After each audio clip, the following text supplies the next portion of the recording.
Maximum Driftcast. You are now entering Maximum Driftcast, the only drifting podcast hosted by a Spanish soccer mom, a 30-year-old silver-haired fox going on 60, and finally, a 200-pound bowl of spaghetti with chimichanga arms. The champions, we are the champions. All right, Sam, that's our cue to go live. And we are live. All right, so I'm getting hints of cat teeth, dirty plunger, and tastes like rotten floorboard or some sort of. Oh, you know what? It's Corey's butt. Oh God, Sam! This wine. Yeah, yeah. This wine has definitely got Corey's butt. What does yours taste like, Corey? Allow me to go first. Oh, Paco, Paco. All right, so Paco, you're doing your sommelier test. All right, let's hear it. Dijon mustard. Okay. Mm-hmm. Wet hot dog. Mm-hmm. Yep. Soggy bread. Yep. Give me 1 second. Oh, yep. Oh, nice. Definitely Corey's butt. Oh, you guys. Yeah. Corey, How did you guys get that? Hold on, let me see what I got. So, okay. smells like roses. smells nutty. Smells like violets. Roses are red. Hold on. Yeah. Tastes like my butt. Yep. It All is. right, Laurette, you're up. What do you get from your wine? Well, a little bit of dirt. Mm-hmm. I was a little bit concerned that Corey was going to choke on his nuts. But some delicious berries. Hi, guys. Oh, hey. Now the bigger question Yay. is, do you taste Corey's butt in that or no? No. All right. Well, She must have got the good bottle then. She got the Or wrong got the one. bad one. Yeah, she must have got Corey, the bad one. I have a question. What, Sam? It looked like instead of drinking wine, you were drinking some candy corn, or were those mixed nuts? No, these were just the snack artist. They're honey roasted peanuts, and they're nutterly amazing. So suck That's it, Sam. That's a good slogan. Suck it, Sam. That's Yep. a In your that's a brand. dreams. In your dreams, buddy. Yeah, but Paco, you just spit out wine. I know you're supposed to, but I Yeah. can't believe you wasted Yeah, he wine. spit it doing right on my that. leg, What's too. wrong with you? I spit it right on Corey's crotch. glass. Well, Spit it right on my Paco's crotch. a professional, but he's also a lightweight. And if he were to be tasting wines all episode and actually drinking them, I think that, he'd be smashed. Last time I gave him a Zima, That was a good time. he was I bet. he Yeah. was just going wild. Yeah, for a good Yeah. time, How just are eyes you me. guys? Well, Lorette, why Lorette- don't you leave the show up to us, please? yeah, why do you, man? Hey, But if you really want to doing know, my job. yeah, if you really want to know, we've been working out a lot. I don't know if you can tell. obviously, Obviously, we're just trying to get in shape. So You guys look good. yeah, Thank thanks. you. Glad you noticed. This Oh, is but weird. the- I'm not used to someone asking me questions at the front of the show. Before we go on to the questions, Brian is snorting Doc X. Oh, Brian's still butt chugging. Butt chugging here. I really like Doc X. Do you really? I found Why are a your eyes substitute. bloodshot, Big Boss? His eyes are bloodshot and they're beady. Did it taste like Corey's butt too? I don't know. I wouldn't know what Corey's butt tastes Oh, like. you're a phony. come You're a on. phony, Brian. Here comes a fun police. He's a phony. Nerd. Brian's a phony. I knew it this whole time. Uh, So sorry, All right. Lorette. What did you ask? Back to you, Lorette. Back to you. Yeah, back to you, Lorette. Lorette. I don't know. Well, it's weird because normally, and obviously I just did it. I went straight into reporter mode and started asking you questions and how you guys are doing it, how you're doing. It's a little bit weird for you to turn the tables on me and talk about what I'm doing and, yeah, all that fun stuff. All right, Lorette. So Yeah. this is my mic. Can Why I? are you holding it like that? I just want to make sure you don't grab it from me, 'cause I She's so close from you. I understand that there's a history of you being handsy with Yeah. mics. Like, Van Kirk had his mic right in front of him. He was, enjoying a nice talk, and then you just were, up in his grill. You're like, give me that back. She's Yeah, what? well, I didn't let it go was the problem because that's rule number one. Yeah. Never let go of the mic. Never let because go. if you let it go, then You lose control. Let's say this is my bottle, right? Mhm. This is my mic. If someone starts moving away or their head starts turning this way, and they have the microphone, then you can't hear what they're saying. So Yeah. Matt Van Kirk is a good sport, though. Yeah. It turned into a whole thing. We talked to him a few episodes ago, and we got like the play-by-play of how it all went down, and it's now become a new phenomena of holding the mic. And I'm sure it's not going to be the last time we have a incident of mic holding.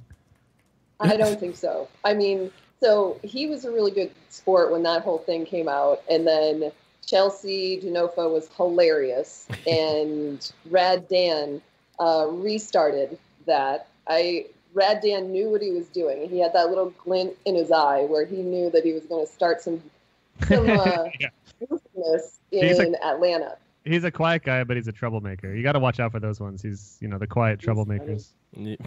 Yeah, and then Chelsea saw the interview, and we saw Chelsea grab the mic and look down the barrel of the camera. So yeah, this year is awesome. There's a lot of personalities that have come out. It feels like the guys are much more comfortable, on camera and just being like, you know what, this is who I am. I'm going to share it with all of you guys, and here it is. Here's everything. This year has been amazing. Especially Jeff Jones. We just talked to Jeff last week, and we were trying to figure out like how he came out of his shell. As a inside joke for those that watch the show, because he has a turtle mask, I guess, as a turtle shell. Anyways, Jeff is a much better talker all of a sudden, and he's more energetic, and he's more he's more better. Do you think More you? better. Yeah. Yeah, well, he was a really great sport too, because last year, what was that? Orlando or Jersey, when he had his first interview, and he had the camera crew come after him, and then I was waiting, and I came after Jeff Jones, and I think his eggs just got a little bit scrambled, and he had that iconic, like, let's go, man, I'm ready, like, yeah. Woo! And as soon as he did it, Take the it was Edinburgh just Supercharger like, to the this top. is Jeff Jones. Yeah. Yeah. And we love him dearly for that line. All right. He's awesome. Before we get too far ahead of ourselves, Wait. Lorette, you are the commentator, interviewer extraordinaire. You're the counterpart to the end stage in the booth, but you're on the ground. You're running around. You're doing laps. You're talking to every driver possible. You're getting the story. How long have you been doing this? And let's go all the way back before that. And how did we get started? Actually, Sorry, Paco, Paco's got something. No, yeah, actually, before we get 100% on Lorette, I just want to do something real quick, because we got a lot of new Patreons that just joined in the last week. So I just want to give him a shout out right away, because we have Andrew, who's just Andrew, is, new Patreon with $5. Aaron Jackson, new Patreon, $5. Daniel Siegler, new Patreon, $6. Tori Jelinek, new Patreon, $5. And Andy Greenstead, a new patron with $7. Wow. So, you guys really, yes, are the reason why the show's happening. That's quite an ovation right there. Yeah. Good job. And wanted to take that out of the way, because we usually thank our patrons like at the end of the show. Right. Like when everybody's already tired and drunk. Right. So I want to take an opportunity to do this first. Paco, that's really brave of you to stand up and be a voice for them. Thank you. And that way, back to you, Laurette. Back to me. Which by the way, we are on Maximum Driftcast. I don't think we even said the name of the show. Oh yeah, welcome back, Maximum Driftcast, the only drift podcast. Yay! The only drift podcast with Laurette Nicoll. Oh, that's two first names. That's Laurette beautiful. St. Nicholas. Has Jared that's ever? Sweet. I'll bring presents. Oh, that'd be awesome. Has Jared ever given you a nickname before? I don't think so. I've worked with Jared for years and years. I don't think so. No, I'm gonna go with no. All right, we'll work on it throughout the app. Right now, we got Laurette St. Nicholas. I'll put that down on the board, and we'll see what happens. Yeah, we'll see what happens. All right. Okay. So, how long have you been doing FD, and how did you get there? So I came into FD in 2015, and the funny part about that is that I had very, very short curly red hair, and so I was looking through photos to see if I could do a little reminder of when that was. But I came in 2015, and my boss, Jeff Harper with Adrenaline Garage, he and I worked together at X Games. And so he called me one day and said, "Hey, I have this opportunity. We're hoping to bring in a reporter for Long Beach and Irwindale for the season. I think that the series needs a reporter, and it would be great if you could do these two events. We have the budget only for 2 events, so let's go from there, and maybe next year there's more opportunity." So I studied for months. As soon as I found out that I was going to be doing this job, I got online. I watched all of the live broadcasts. I watched them, for the last year. So 2014, I watched all of the broadcasts. I went online. I studied all the drivers. I had my notebook. And then as soon as I hit the ground and came into Long Beach, I realized that it was a completely different sport. I thought I had done enough studying, and I felt super confident. And as soon as I got in there, I just thought, holy smokes, like, this is wild. What a crazy sport. And it was just so much fun. And, unfortunately for Ryan Turk, it was a bad event for him. But when we were coming down to the final battles, I had my camera guy, and Jeff Harper radioed to me and said, "Hey, Ryan Turk is having problems. Can you get to him?" So me and my camera guy hustled down to Ryan's hot pit, and we got the first look that the fans had ever seen in hot pits. And so you saw Ryan Turk in his white race suit getting under the car, working with the team, and trying to beat the 5-minute timeout. And it was at that moment that Ryan Sage saw what was going on behind the scenes and thought, we need to make this happen. And so I got a call a couple of days later and said, hey, do you have the ability to come on the whole season? And so that's my journey with my beginning of my drift journey. And you were met with praise and adoration from all drift fans across the world. And everyone said right away, like, we love this orange-haired demi-goddess. She's here to stay forever, and we're all pumped. Everybody fell in love right off the get-go. away. It was like nobody paid more attention to the drifting. No, everybody was about the woman with a fire who stole the show. Yeah, doesn't matter who won. Nobody. Yeah. So there was this sweet little blog that I think a lot of people remember as Wrecked, and there were a lot of really outspoken drift fans who voiced their opinion on a woman who came into their sport without any prior experience with drift. And I didn't read the comments because I felt like I knew what was I knew what was coming. But I was told about it in Atlanta because I had to ask someone, I asked a few questions to clarify something on the track. And I was told, well, make sure you say it like this and not this, because I read all the horrible things people said about you online. And I thought, oh, well, okay. Well, just give me a chance, guys. Just give me a chance. Like, I'm in it, and I care about telling the stories of the drivers, and this isn't just a job for me, and it wasn't just a job when I came in 2015, and I think there's a lot of people that recognize that now, so I'm excited. I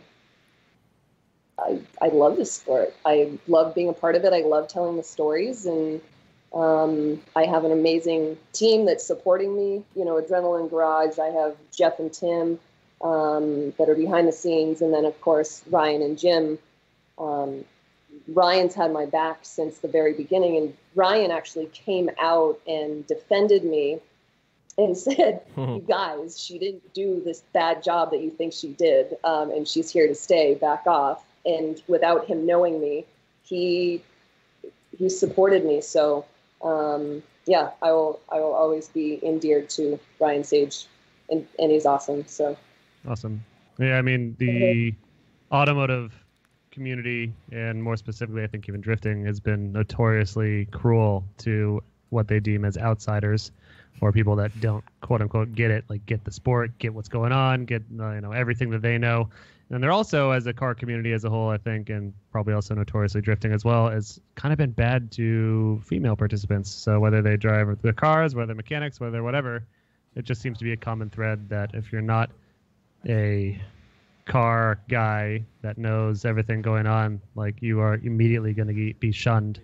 And I imagine, as you felt the first few moments of your career, that was definitely the case in your part. But you not like you were doing anything wrong at the time, but you stuck it out and you worked extra hard to prove that you did have the knowledge and the ability and the interest. Because I remember one of the first few times I talked to you at an event, you had mentioned that you were going to automotive technical school, not to work on cars, but just to better understand the dynamics of a car. And, that was strictly for the purpose of sounding more knowledgeable on mic. And it's like, I don't think many people realize early, or maybe realize now even, that you put in tons of extra time just for the sake of being better at this job. So thanks. Yeah. And I know, so there's a lot of people that live and breathe by social media, and I feel like sometimes social media is really forced, and I could have so thank you, Sam, for acknowledging that. I did enroll in a college course for Automotive 101 so that I can better my technical knowledge, because I felt like I owed it to the fans and to the sport, to the drivers. And, there was a couple of times where I thought, well, I wonder if I should have one of my classmates take a photo of me next to a car, and I can just say, I'm doing Automotive 101. And for me, that felt so self-serving. And I guess I didn't need to prove to anybody. But I think there's a lot of folks that don't realize how much research I do going into each and every event. my notebook is full. I have every single bracket sheet from every round. I've kept every single notebook, and I check in with as many drivers as I can. And, I'm taking notes on what they say and on what happened and, on any drama that it's taken to get to the event. Have they made any adjustments? So, I love this sport. I do. And that's how kind of I think we became friends was, it's almost impossible to talk to a driver or any one of their team when they're thrashing on a car that just broke. And I think it was maybe Texas after Vaughn hit that wall super hard. And, we had crossed paths a few times before just with me and as my role as Vaughn's media guy. But I think, everyone on Vaughn's team was just frantic with excitement and worry and after everything that happened there. And he walked up to me and you're like, hey, what's going on? And from that, then it kind of like begun this relationship where you kind of always come up to me and ask me, what's going on with Vaughn's team? What's the scoop? Like, what else have you heard? But I imagine you were kind of making your rounds all over the pits, doing that with as many people as possible, because for every 30-second interview you do on camera, I imagine that there's just hours and hours of groundwork, whether at the track or before the track, or just keeping up with the sport and finding out what the hell is going on that, is much more in depth than anything Jared or Ryan may discuss. Mm-hmm. Yeah, for sure. And, I'm the eyes and ears for Jared and Ryan because I'm in the trenches with the guys. And so, Jared and Ryan are so far away from all of the action. So a lot of times I'm texting Jared too and just saying, hey, this is what's happening. Parts change, if they've had any additional gas, like tire pressure, new rears, whatever they're doing. And there's been some competition timeouts. There's been some 5 minutes where we've gone to commercial, and so it hasn't made it to broadcast. So I'm normally texting Jared so that he has more talking points as well. Right.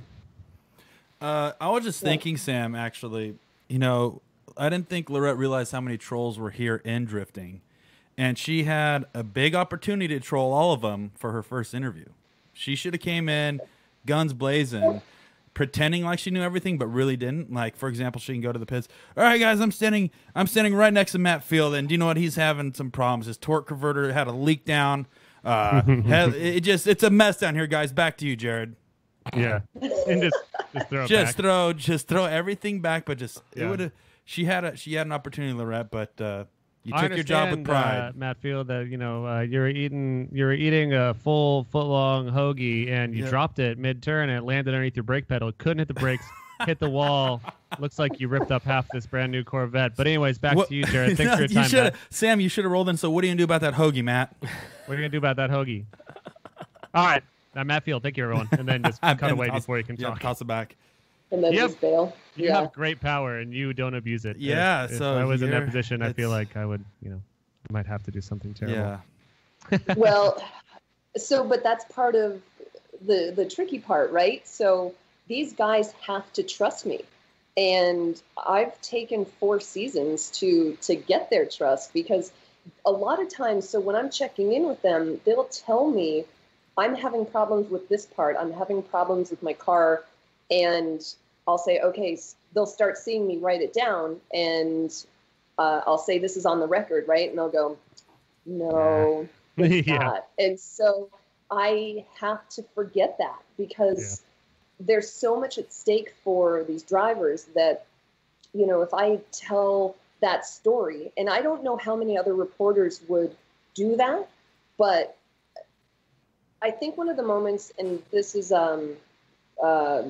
for Chris Forsberg and Dylan Hughes. So I was talking to Dylan Hughes, who is one of Chris Forsberg's longtime mechanics. And, never heard of him. He's a Pro 2 driver, and he's just a rad human being. I was talking to him. He was telling me that last year Chris was struggling with something. And I said, okay, so that's on the record. And Dylan said, no, you can't say anything. And I said, all right. So I scribbled it out on my notepad and walked over to Chris and checked in with him. How's everything? And he said, this is okay. I'm struggling with this and this. And I said, well, I was told not to mention this. And he said, by who? And Dylan was behind me and I didn't know it. And Dylan goes, by me. And so I think at that moment, both Dylan and Chris realized that I was on their side and that I wasn't trying to, better my stories or my jobs at their sake. And I probably have a lot of stories with the drivers, in regards to that. But that's just one that comes to mind. Yeah. I mean, at the end of the day, you are, of course, being a journalist and you're on the ground finding the stories, but you're also not trying to make any drivers lose a sponsor, or if there's something that is something they'd rather keep private. I mean, it's not like you have to be like, someone... I shudder to say the name of the person that broke open Watergate because I don't think we're mature enough to say this. You don't need to be deep throat. You don't need to say. You don't need to unearth like really terrible dirt on drivers. You're there to report a story, and if they want to tell you things in confidentiality because they trust you, they're more than able to. But they can always say on the record, off the record, and you'll respect that. So. Yeah, for sure. I just realized one thing: is Laurette the first female we ever had on the show? No, we had Chelsea. For a minute. We had to know if Chelsea. Your mom was on the show. She popped on for a few moments. There. Oh, that's right, that's right. Sweet. But as a guest, Laurette, because I'm not used to seeing some of these comments that pop up, and I thought we were good looking enough to have all these comments, but man, I'm seeing some really good ones. But I haven't looked. I'm scared. Well, somebody said she said she's banging away in the trenches. I did not say. I said I was running around in the trench. I did not say. And then somebody else said that you make the Driftcast guys look ugly. So thanks, Lorette. That's not hard, though. No, that's not hard. But we're not used to it, Sam. We're used to it with other scruffy looking men like us, and then Laurette comes on and spoils it. I just wish that people said good looking, rugged men. Yeah, super rugged. Yeah. Flex. Sam flex. Sam has. Well, actually, we want to show a picture of Laurette real quick. This is Laurette. Is this when you first started, like, kind of getting in the automotive scene right here? Oh, that was Scott Speed. Yeah, that was X Games. Look at those curls, girl. Oh, Paco, you digging the curls? Everybody digs the curls. Hey, Paco. That was what she was talking about. Like, hey, and also let you know, Paco was so nervous to get on the podcast with you, Laurette. Mm-hmm. He was today. No. Paco is always nervous. I don't know if you know this. Paco gets knees weak. His palms sweaty. get really sweaty. I want to vomit on my sweater. Yeah, he gets spaghetti. Hey, and my mom's actually here visiting, and she actually made spaghetti. I ate mom's spaghetti today at work. Don't throw up on your sweater already. But anyways, I know that was way off topic. You're sweet. You guys are awesome. All right, so before we go to history, how everything led up to this, because we always got to talk about that aspect of people's lives when they get on the show. Let's just talk a bit more about moving around the pits. What was the most uncomfortable interview? This one. Or hardest. Yeah, other than this one. Awkward. Oh, you know what? So I have died over this interview like 37,000 times, and it was Long Beach 2015. And so Long Beach 2015, I came in and I had introduced myself to a bunch of drivers on Media Day, and then had been there on Friday, talked to some of the other drivers that I didn't introduce myself to. And then I grabbed Pat Mordaunt. And I thought, well, let's talk to Pat Mordaunt. And I said his name. Okay, so let me set this up. Pat and I are standing next to each other. And I said, I'm with Pat Mordaunt. And I turned and I said, Pat, is that how you say your last name? And he said, yeah. And I said, okay, I just wanted to make sure because, sometimes if it was French, it could have been like Mordaunt or something. And he's like, no, that's right. I said, okay, so let's do it again. 5, 4. I'm with Pat Mordaunt, da-da-da. And so it was the only freaking mistake that I had made all day. And they told me that it was going to be recorded, but they were working with some new technology in the truck. And so my mess up didn't get cut. And so the whole interview played with me saying, is this how you say your name? Blah, blah, blah. And I died. I was so embarrassed. And then I got a text from one of my friends, Steve McCann. He was an X Games gold medalist. He was out in the stands, and he texted me, and he's like, "You're doing a great job," because he knew that I wanted to die. But see, like, that's not your fault. Yeah, I thought it was going to be that you confused Pat Mordaunt and Pat Gooden, or like I did in Las Vegas SEMA 2 years ago, and literally physically confused Ken Gushi for Daijiro Yoshihara. So that's, but at least you didn't do either of those things. No, I just messed up. But it's you didn't even mess up. You were just clarifying a name. That's not even a mess up on your part. You had nothing. You had no wrongdoing in that case. That was strictly a. Well, I'm my own worst critic, really. Like, nobody is harder on myself. And leave it alone in the comments, you guys. It's okay. But I said the word hard. Whatever. Good luck. And real quick aside, it's not because we have a female on our show and how pretty you are. It has to do with the fact that we're all animals all the time. So believe it or not, if I were to say hard on, I would not get that let go of. Like, no one would let go of my hard on if I said it. For sure. I say it, and it's gonna like blow up in the comments. Yeah. I don't know. Are there like people that are watching? No one's watching. It's right just now. us. Just us. Yeah, nobody's paying attention right now. So you can say whatever you want. Just us four. Nobody's nobody's watching, honestly, and like we're not even live. Yeah, we're not This has been recorded. We're just gonna edit it at the end, so don't worry about it. That's fine. I don't know. So I haven't had too many awkward interviews, but when Kristaps won in Atlanta, I asked him something about, how many times have you dreamt about this moment? Because he's been working so hard for that win. And I saw his face, and he kind of went like this. And I thought, oh, crap, what did I just ask? Did he translate it? Did I not ask the right thing? And I'm like, okay, abort. How do I backtrack out of this? And I think he said 27. And his answer was so funny because it was so specific. And I'm like, oh, that's what I get. All right, good. Yeah, Kristaps, for half the time you think he doesn't understand you, he's just waiting for a witty enough response, and he's got the best dry humor out of any of the drivers, I think. Kristaps' humor is my favorite. He's amazing. So Kristaps always keeps me on my toes.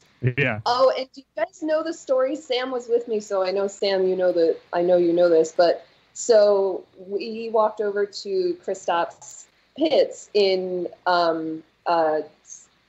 Seattle, and he goes, I have something for you. And I thought, oh, that's cute. What a nice surprise. And so he goes in his trailer, and he comes out, and he has a little bottle of sparkling wine for me.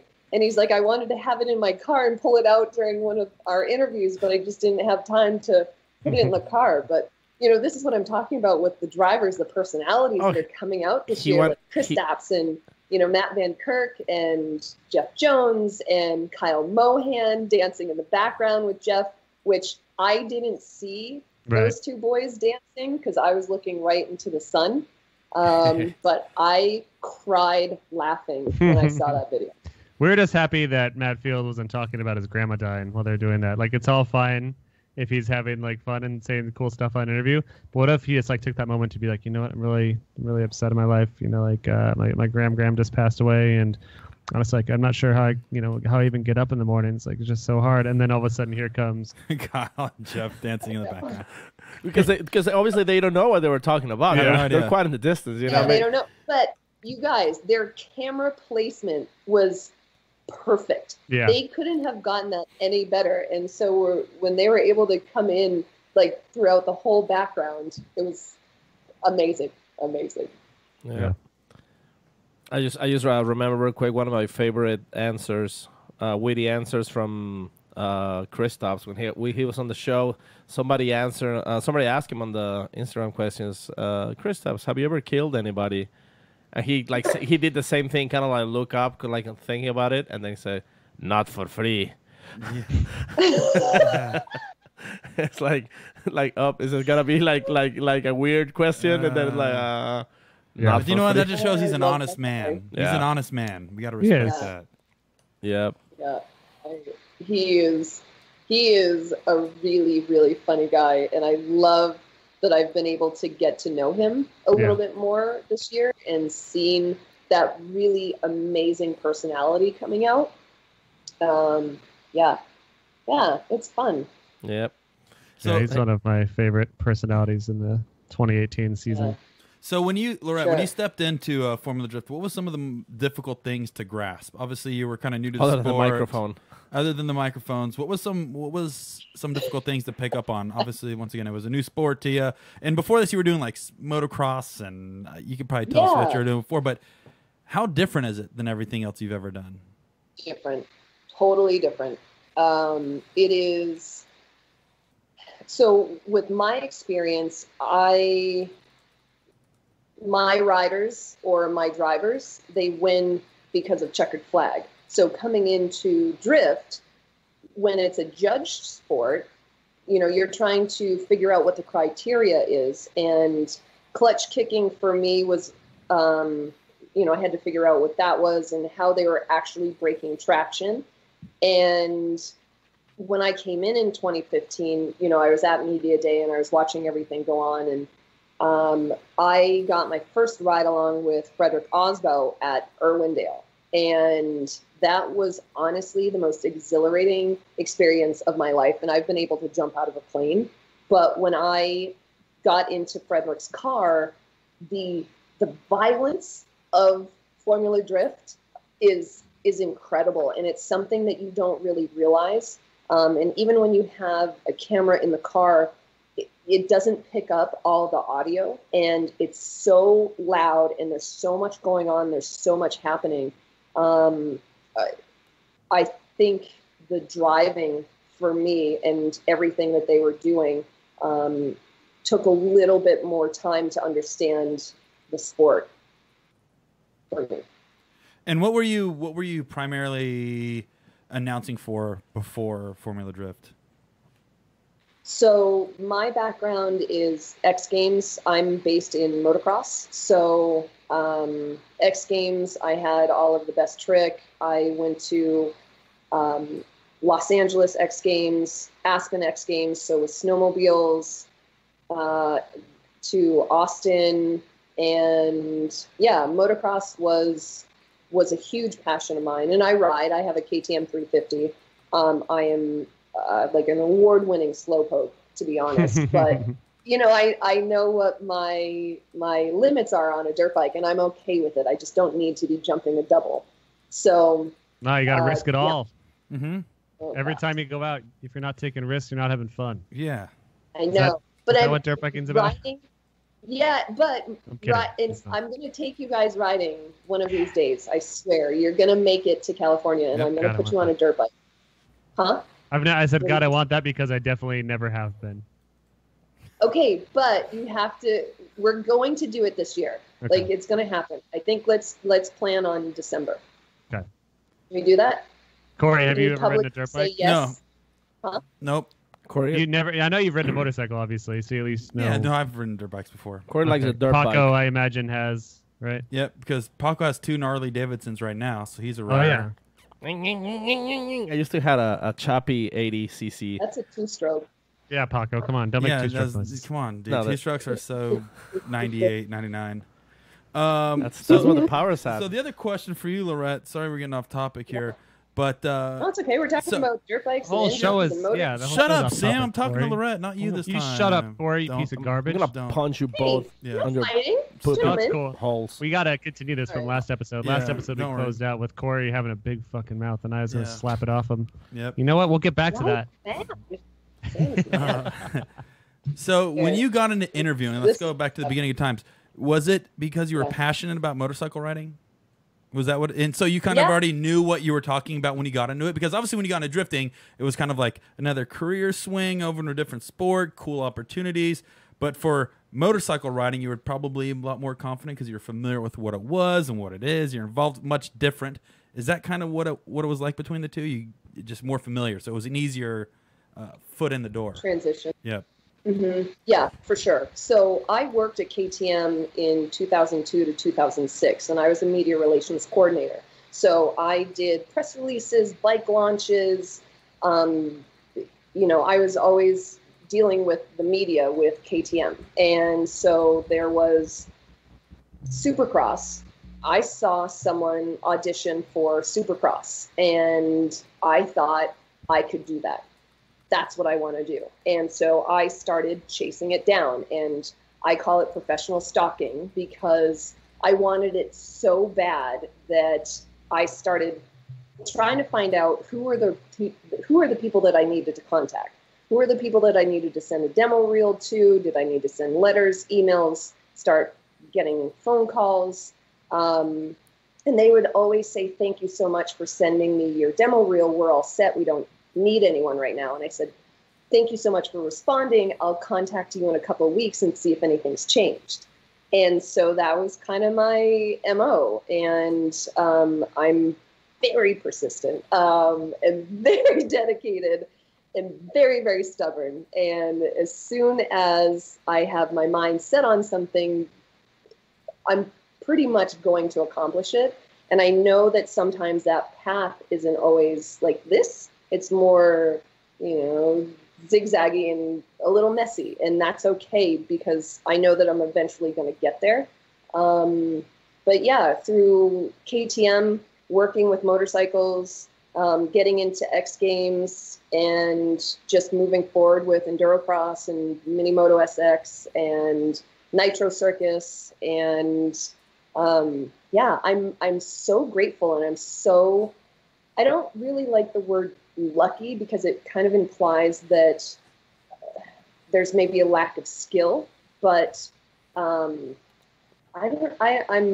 very, I don't know, what's the right word? Luck, we've said on the show before, luck is about being prepared when the opportunity arises. So yeah, of course there is some chance involved, but it's about being prepared to to capitalize on that potential when it arrives. So. Now, you guys know what's crazy? KTM makes these four wheel car. Literally, is what's it called? The Expo crossbow. Yep. Like, how cool would that be? Crossbow. Yeah, the crossbow. How cool would it be if KTM came up with a crossbow drift car? Paco, I like where that's going. Paco's army. She probably said that to make you feel good. That's going. Yeah, And it would be cool for manufacturer at this point, and maybe the well as drifting keeps on growing in popularity, comes out with like a $20,000 like turnkey naked body like 2-seater drift thing. That it's street legal, so it can actually go in professional drifting the way it is. There you go, $1 million. Oh. You and Kurt. There you go, Paco. I think you should send a letter. You and Kurt should be the spokespeople for the. They'll send you one of those. Thanks for your interest. We're all good for now. Responses, I'm sure. Yeah. I know. Well, then I'll try again a little bit later. But yeah, that's an excellent idea. I love it. Where's KTM from? Austria, right? Austria. Yeah. Mm-hmm. Should like some so they're Austrian based in Austria, but there was an office in El Cajon. So I'm from New Hampshire, like Ryan Turk, and I moved out to Lake Tahoe, moved to San Diego, got the job at KTM, and then moved to Temecula. And so I've been out in Temecula for a while, actually, a long time. But I thought it was Temecula. Temecula. Temecula. Is that Temecula? No, Mommy, Temecula. Temecula. Temecula. Papi. Oh shit! Hi guys! Hold on. Guess who just joined the Facebook chat? Who? No, who is it? Who's it? Matt Van Kirk, but don't say Oh it God! loud. Oh God! No. Oh, Worst it's nemesis. my buddy. Yeah. Worst nemesis. No, I love Van Kirk. He's a nice kid. He's a nice guy. Little- And his team works so hard. Suspiciously too nice. He's wearing his Crocs. No, disagree, Paco. He's genuine. He's wearing his authentic. Crocs, and his new name now is Matt Van Croc. Matt Van Crock. That's a good dad joke, Paco. I want to figure out what Matt Van Kirk's biggest phobia is. Like, let's say that his phobia is spiders or something. Right. And you go to interview him, and the mic is just covered in It's spiders. got a spider. It has one of those fake Black Widow ring spiders on it. No, I mean actual spiders. But I mean, here's the problem though: is that you're gonna have to cover your hand and arms in spiders. But it'll be worth it. I'm not afraid of spiders. I'm afraid of snakes. So cover the. Well, let's say that Van Kirk is afraid of snakes. Would you cover your mic in snakes? Wait. No.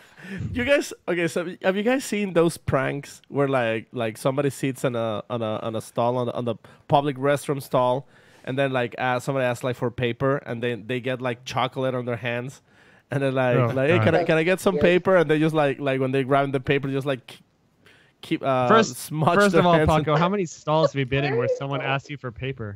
It's a prank. It's on YouTube. Yeah, it happens in It's on Guadalajara. Facebook. Yeah, so hey Well, man, I'm sure like, it's totally legit imagine- because people ask strangers in stalls That's for. what- You know, paper I got all a the better time. one. Paco. just get your hands like covered in peanut butter when you Nope. grab the mic. Nobody's gonna even try to grab that No. microphone off your I got a hands. better No. one. I got a better one. What you need to do if Matt's afraid of snakes, you have the coil it. microphone and then you push a button. You know, like the snake pops out of the thing and it just springs out at him. We'll go like 5th grade style type of humor. Or just do interviews Yeah, with the I bass think- flute. Yeah, or you can do an interview with anything. I bet if it's not even a microphone you hold to somebody's face, they'll probably talk into it. You should totally do like just like bottle of wine with a microphone on the top. Yeah, just hey, what do you got to say? And Hey. just pulls the cap off and takes a oh, chug out of yeah, it, puts the filter yeah. back on, and Yeah, I can think of a couple of guys that would participate in that. I mean, count me in. I'm down Alright, for the so- for the wine I the will. wine interview. Yeah, I will for sure. So we did our most awkward or uncomfortable thing. What was the most memorable? What was the best moment of your FD career so far? That's a great question. I have most memorable moment or interview or. How do you I want me to mean, narrow it? what I would say, well, both maybe. I mean, I'm sure you have moments that are non-interview, but I don't know. What's your most memorable interview moment and your most memorable overall moment, if that is different? Well, I know that I keep talking about 2015, but there are so many things that happened that I would say shaped me as a reporter within the series. So when I came into Long Beach, I knew 3 people. And so you can imagine how scary that is coming into a well-established series with everyone having a driver, everyone having mechanics, the whole FD staff. And I walked into Frederick Osbo's trailer to introduce myself to him because at the completion of 2014, he was top 10. So I tried to find the top 10 drivers and introduce myself and let them know what I was doing. Frederick opened up his trailer door and he's like, "Come in. What can I do for you? Do you want a few Typical minutes to sit Freddie. with me? I'd love to chat with you. Here's Steph Papadakis. These are my mechanics." And he sat with me. Why are you giggling? Yeah, he Corey. sat with because me. What's wrong with you? Do you know what? I'm just laughing because. Why? Because you're. Because you know what I'm thinking is Freddie opens the door and I said, Fred Lane. He would be like, "Hey, come in. Can you dig to the toolbox and find the Norwegian hammer?" I'm having. did- Sorry, my brain. It's going Corey. somewhere else. All right, go. Sorry, Laurette. You're not that sorry. Sorry. So did you say sorry? He's, Ah! I did say sorry. and I Oh didn't God, say- worst interview ever. Yeah. I didn't mean to say Don't worry, sorry. we'll edit it. We'll edit this out. Sounds like you've been hanging out with Riley Sexsmith or any of the other Canadians. Sorry. Hey, sore, Mike. Sorry. Nah, it's the New Hampshire. Every once in a while it comes out. Wait, New Hampshire say sorry too? New Hampshire. New Hampshire. I don't know. I have the hardest time Radiator. with Chris Forsberg. I want to say Forsberg. Like, his Forsberg. last name was, like, trips me up every time. So, I shouldn't even admit this, but you'll probably hear me only say Chris. You won't hear me say Forsberg because I've tripped over his name 13 different times. And I'm like, no, I quit. Just Killed it Chris. that. All right. And so before Yeah, Corey sorry, I talks rudely about interrupted. the Norwegian Before hammer, we- you said that Okay. Osmo was being So very welcoming I and didn't invited open the toolbox for the you nut job. But Osbo was amazing to do that, and I just think it speaks volumes about his character. And then Dean Carney, at one of the events, he was in a meeting, and I walked over to his pits, and I walked over to the side of it, and I waved at him, and I hadn't met him yet, but he came right over, like he left the meeting, came over and said hi to me and gave me a hug, and I'm like, this guy's awesome. And then Alec Honadell and his parents are amazing, and Irwindale. So we get to the final, and I'm there on Friday, and I'm talking to the guys, and I go and check in with Chris Forsberg, and he's like, hey, if you ever want to sit down and watch what's going on with the track, I'll sit down with you and explain everything. And so I walked away, and I said, that's so nice. Like, thanks very much. And walked away because I was going to go check in with another driver. And I thought, you know what? That's dumb. Like, you need to turn right back around and go tell him yes. Because what if he changes his mind? And so Chris Forsberg sat with me for over an hour. I mean, imagine the defending champion sitting with you in the stands and explaining everything. And I would ask him a question, and he would, explain it again. And I think what a lot of fans, and maybe a lot of people that are outside of this little FD bubble that we're in, they don't realize how amazing these drivers are. And they extend themselves to the fans, their friends, their family. I've never been a part of something that's so amazing as FD. And that's why I'm all in. Like, Ryan, Jim, Jeff, and Tim are basically going to have to kick me to the curb if I'm going to be replaced. But I'll go kicking and screaming. But it's amazing. The sport is amazing. And I used to think that was special about Forsberg, and it definitely is to some degree, in that he offered to explain that. But I think every driver at this point would be happy to spend time with a fan or with an interviewee, correspondent, whoever, to talk about the sport. Like, I can't think of a single driver in the series, so I'm like, fuck that guy. Like, he's not good to fans. He's not a fun person to be around, which I don't follow NASCAR religiously, but I'm sure that there's a lot of people, like in NASCAR, for example, that are just like, that guy's kind of a dick. I don't think he would spend a minute with a fan if the fan asked him to. Like, in drifting, I think that, hey guys, maybe due to survival, but also due to I know about the super chat, Paco. Don't worry, I'm gonna get to it. I said just in. Yeah, I see it, Paco. Fuck. Oh God, I Now don't I'm know all what's derailed. happening. Now I'm all derailed. No, wait, but there's can I just guys, speak to that point? Am I going to interrupt you? Can I No, interrupt you, Sam? you go. I've already been interrupted. It's fine. So, Sam. No, it was Paco that interrupted me. You're fine. God damn it. So going wrong. I Okay, know. so all right, let's start over. Can we start this thing over? All right, let's go one more time from the top. This whole first thing hasn't been recorded yet. We're fine. It hasn't? Okay, so right. we'll edit it. Yeah, we'll edit it down. Do it live. Do it again. So, speaking to the character of all of our drivers. So, Chelsea Denofa will spend a ton of time with fans, and he makes eye contact. And some people just want to walk by his pits and high-five him. And he always honors it. Like, Chelsea has never turned away a fan. Yeah. Alec Honadell will focus solely on the person that he's talking to. He will take pictures with them. Von Gittin Jr. loves talking about it. Chris Forsberg can talk to anyone for hours. Ryan Turk gives people time. Like Ken Gucci. All of these guys are outstanding, and they shake hands with these fans and they take pictures. And it's just... I've been around, motorsports is really, really great. Sometimes they get a little short on time and they put the blinders on. But with the drift guys, when they get a little short on time, they acknowledge the fan and say, please come find me afterwards. Yeah. And always make time for them. So I think they're phenomenal. Just out of curiosity, why do you think that is? That's an excellent question, Corey. Good question, Corey. Good question. I don't know. Maybe it's something within the drift community because they do the autograph signings, and when we were in Seattle, we had the autograph signing on Friday. And so a lot of the drivers have to then go to the drivers meeting on Friday.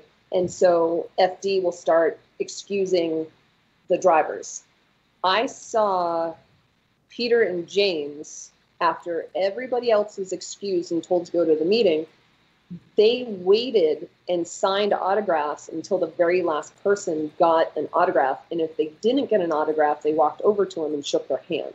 So what is it about drift? I don't know. But there's something. Do you think it's just there. such a young sport that it's a new type of characters? Like you look at obviously NASCAR, you look at Supercross. These sports have been around for quite some time, so I think the characters kind of evolved from that. And I think drifting being as young as it is, they didn't have any type of things to base their just to base anything off of. You know what I mean? I think the drifters that are drifting now are still the first generation drifters in professional drifting. So it's like, you can go back to NASCAR. It's like, once again, the teams got bigger, they got larger, they seclude themselves from the audience. But since drifting is still young and we still have the first generation drifters in Formula D, it was kind of like, when we started, it was we were out there with you guys, and now they're just coincidentally. I don't know. It's just I think it's so young, and they didn't have anything to evolve from, as they are still evolving since they're the first generation. But yeah, that's one thing. I think those are all excellent points, and I think a lot of it comes from Ryan Sage and Jim Lau too, because they are always trying to get the drivers immersed into fans, like the fan experience. And I feel like it comes from the top down. And so FD is very aware of taking care of their fans. And so I feel like that trickles down through the drivers. And I feel like it's probably, for the lack of a better term, mob mentality, because I feel like if any one of us kind of saw a driver being a jerk to one of the fans or ignoring fans, we'd kind of go poke them right in the ribs and be like, yo, Simon over here wanted an autograph, go autograph his book for him. Right. And he would go. So I kind of feel like a lot of drift just looks out for each other. Everyone kind of keeps an eye, and I know everyone's really busy within the industry, but everyone's like, hey, you good? Everything okay? Do you need anything? And yeah, there's some rivalries, but what other sport do you see the top drivers jumping in to help another driver get back on track? Like Atlanta, when we had last year, Forsberg and Turk jump in to help Christoph Spluce. You're never going to see that in motocross or in NASCAR. Or at least to that extent, without any other hang-ups. But that's kind of what makes our little sport special. And I think, latching on to what you and Corey were saying, is I think it's still grassroots enough, and it's still young enough, and there's never been a wall up between access to drivers and the fans and how they can get up to them. And granted, yeah, there's sometimes little barricades between, so fans don't walk literally into the pits when cars are in the air and all that. And yeah, there is a time to talk to drivers and a time not to, but you more or less have access to every driver. And that was one of the first things that struck me at my first FD event, is that you can walk through the pits and essentially talk to whoever, whenever, as long as you can get their attention and they're not, crazy busy with something else. Yeah. All right, so we have a super chat question on the YouTubes from Paul Velichkov. And the super chat on YouTube, if you're watching live right now, if you want to attend a live show in the future, just hop into YouTube and you can donate any amount of money. We'll answer the question right away to the podcast. We prefer $5,000 in unsequential, unmarked bills. Unmarked bills. But whatever. Paul gave us $5. Thanks, Paul. That will go directly to the show and keeping it going. And he says, are you guys planning to do more after hours with Laurette this year or in the future? Those are pretty fun. We, the fans, want some more. They want Laurette, why did you force us to stop doing this show? Oh my That's God, a joke. you're the That's worst. a terrible. I'm sorry. I'm so sorry. What? That's a lie. That is an absolute lie. She asked if we could do it again this year, if we're going to. And I think it was me that said, and who said no? It was me. It was me. I said that we're all crazy right now during this first few events, and we didn't do it. And to be fair, it was tough to do because everyone's packing up, and it's just like weird to run around and try to find the story and get there and do it. But I didn't dislike it. Obviously, I liked the show very much. Right. It was just a challenge to do. And I forget why we didn't do it the first time. I think I had other work to do, and then we just kind of didn't do it after that. But I'd love to do something like that in the future. So crazy. Well, the first one, I mean, if I may, I think the first one, it was you and I, right, Laurette? Yep. In Seattle. Yeah. Yep. And you 1 year were, anniversary. Last Yeah, and you were like all like Paco, nervous. we just Oh. had our 1 year anniversary. Oh my god! Now Paco's blushing. Cute. Oh god, he's blushing. Gather Yeah. yourself. Gather yourself. Okay, so let me try to get this back together. Okay. So, anyways, Okay. I remember you were a little nervous. You were wearing pistachio green. I was wearing a red shirt, Pistachio. pistachio. Okay. I think I was wearing shorts, but I was very close from not wearing anything. It was kind of it was a hot weekend. Okay. Yeah. All right. Good. Okay. And you were very nervous because you were Because like you're about ready not to wear anything. well, She I mean, felt it. I was trying to break the ice. Oh, gotcha. Okay, Okay. you know, and Laurette was very nervous because she was trying to be, super professional interview Laurette, and you had what was that like a what kind of beer were you drinking?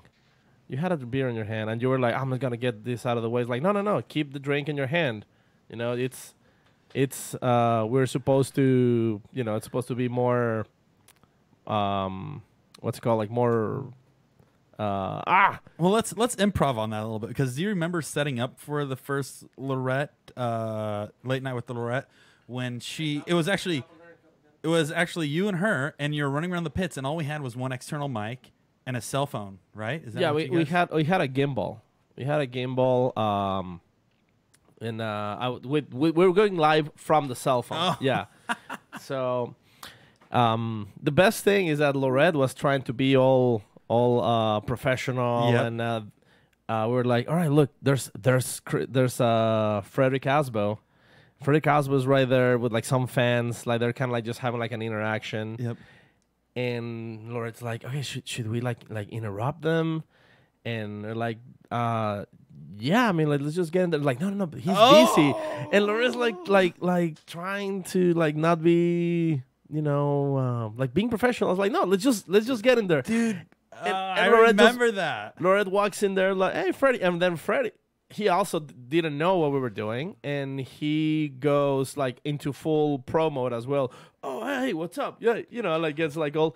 And then he sees that Laurette has a beer in his hand. And I'm like, dude, no, this is Driftcast. You're good. Like, we're doing this thing. Let's chill.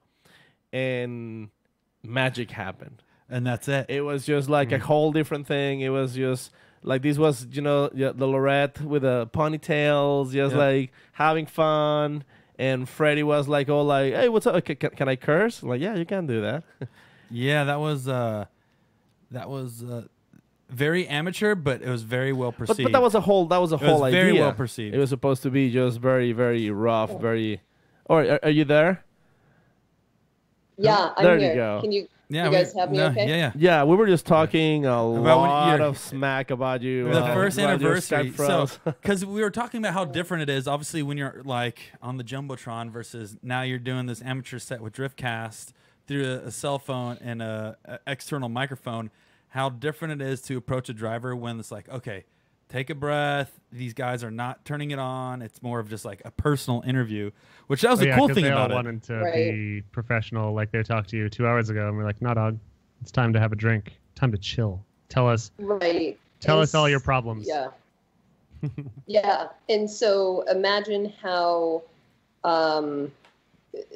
weird that is for them to switch modes, right? Because they look at me as the reporter, and when I go into reporter mode, it's kind of difficult for me to switch out of it because I have a big personality and I'm goofy, and I think I'm a different person as a reporter because I'm concerned with being professional, and I want to tell the story, and I want to do a really great job. So when all of a sudden there's a cell phone camera in front of me and I'm supposed to get in front of Frederick Osbo and be like, hey, let's have a good time. He needs to switch gears too. So, yeah, I love doing late nights with Lorette. I thought it was Georgie.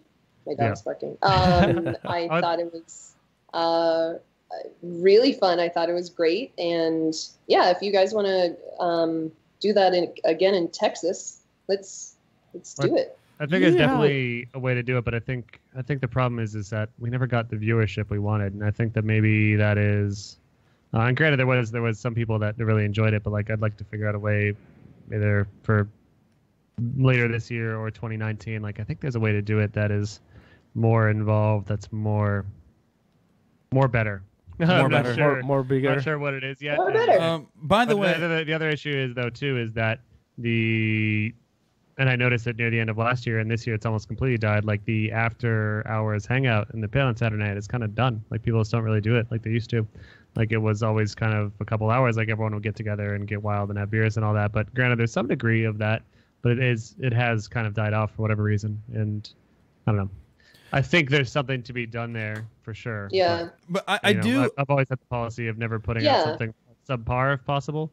I'm sure that you might call many of my older shows subpar, but I always tried to make sure it was the best it was. Nobody calls it well, subpar. isn't it? I do want to talk about that though. Isn't it interesting though? As soon as you put a camera and mic in somebody's face, how they're able to turn it on and be that professional. Because as soon as the camera and mic goes away, it's like, whew, all right, it's all done. What's going on, guys? And we see that quite a bit. And actually, Laurette, I'm going to use you as an example because when we did the Nitto Enthusiast Day like last year, me, Paco, and Sam were hanging out with Sage, just doing some mild commentating and things like that. And then you came up and hang out with us. And then we were just kind of shooting the shit. And then Sage was like, oh, and we have Laurette here. And like, we just had this very modest, simple, like, hey, what's going on? And then it's like, hey, guys, it's Laurette. You went like from one extreme to Laurette Nicoll on TV. But be able to swing so fast like that is an ability. It's a skill for sure. And I bet right now, if I probably ask you, can you give us the Laurette that we got on halftime? You probably give us the, hey guys, Laurette Nicoll here. Let's see if she can interview us. Like okay, let's do that. Interview. I want Laurette, if you can interview Paco. Okay, Paco just made. If I could interview. You're gonna interview Paco because Paco just beat James Dean going in the top 16. Okay.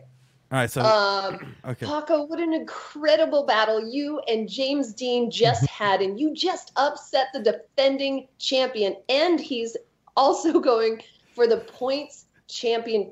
Oh God, see, this is what happens. Like you put me on the spot. No, like, come on, hold on. I'm sorry, it's going pretty good. I ruined that one. All right, hold on. Ready? Paco just beat James. No. Paco just beat James Dean. I would go straight into like Paco. Tell us about that battle, especially when you know that the driver is driving with his. Instead of pretending that Paco's a driver, why don't you just do it for Paco's actual life? I mean, Paco, you just came out of Formula Drift episode. Van. I was totally you've loving been working on your van that's never going to get finished. Hold on. I was totally loving the idea of beating James Dean. So Paco just beat James Dean in the Tofu Drift van. Paco, how do you respond? Okay, all right, that works. Well, Paco, I believe in you. Corey, I think maybe you should practice. No, I'm learning right now. I'm taking notes.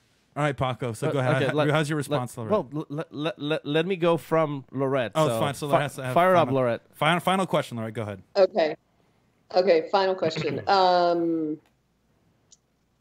Remember, Paco's driving his van. Paco's driving his van, and he just barely beat James Dean going top 16, and he's going against Farouk in top 16. Perfect. Then I would definitely, Paco, amazing job. Do you feel like you drove with your head or your heart out here? Thank you, Laurette. Definitely, I'm glad you find this funny. I mean, really great opportunity to be with you on this interview. I really think it's very important to point out that I drove with a lot of tofu. Okay. That's what powers a van. And I would like to thank my mom.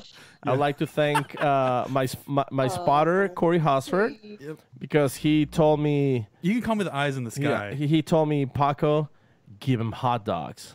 And I was like, oh, you got it, buddy. And you gave hot dogs. And you notice that I'm holding the microphone, by the way. Wow. I think now I know what Matt felt. Yeah, just that sense of I got to get it out. So by embracing the microphone, it's easier to release. Yeah. Thanks. Wow. Thanks, Laurette. Back to you, Jared. Back to you, Jared. She says back to you, Jared, not you. Oh, guys. Yeah, but I'm too nervous. Remember? I can't wait till someone now throws it back to That's Jared. okay. You can throw it back to Jared. I like the idea of love throwing it.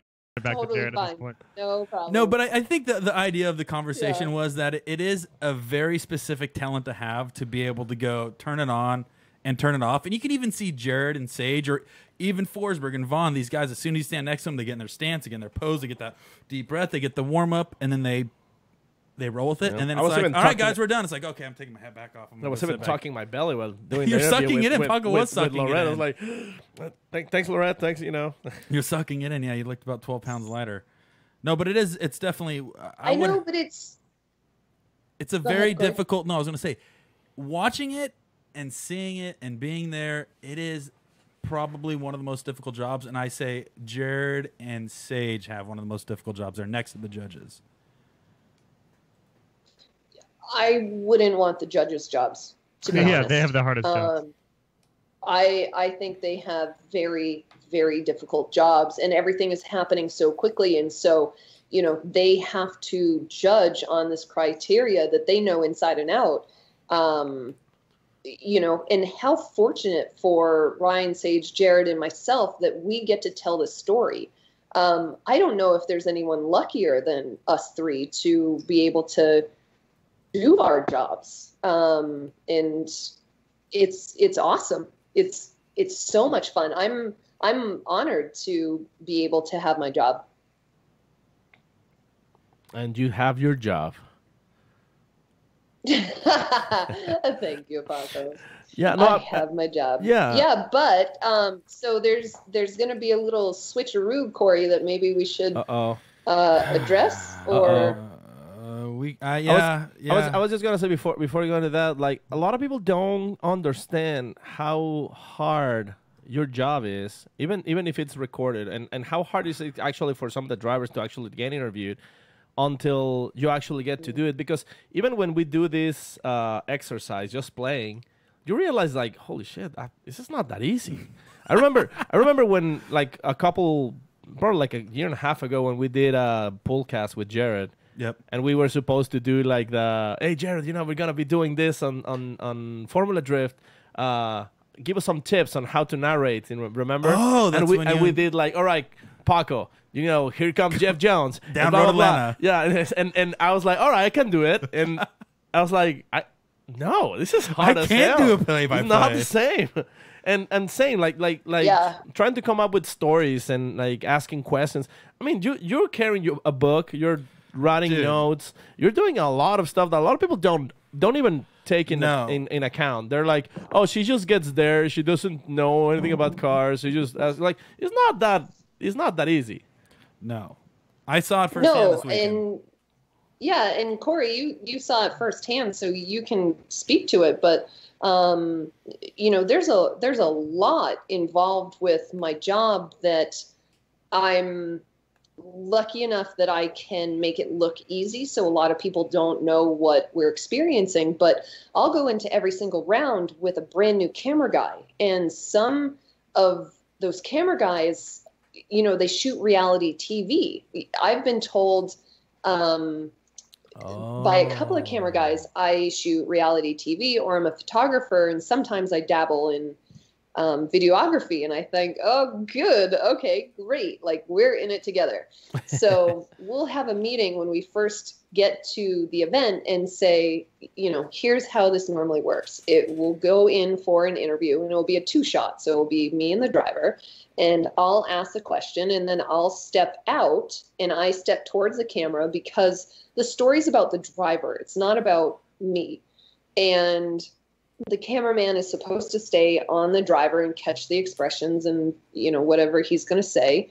And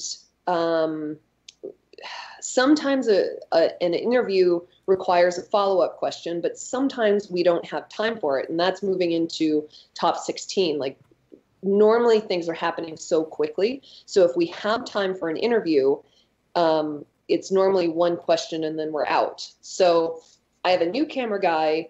I'm telling him how to shoot and trying not to step on his toes, because if he's well experienced, sometimes people don't like that guidance. And I'm blind out in the back of the pits. And so I'm constantly trying to catch up and keep an eye on what's going on in the track while I'm interviewing a driver from the previous battle. Yeah, there's a lot going on. Why am I getting nauseous when you talk about this, Laurette?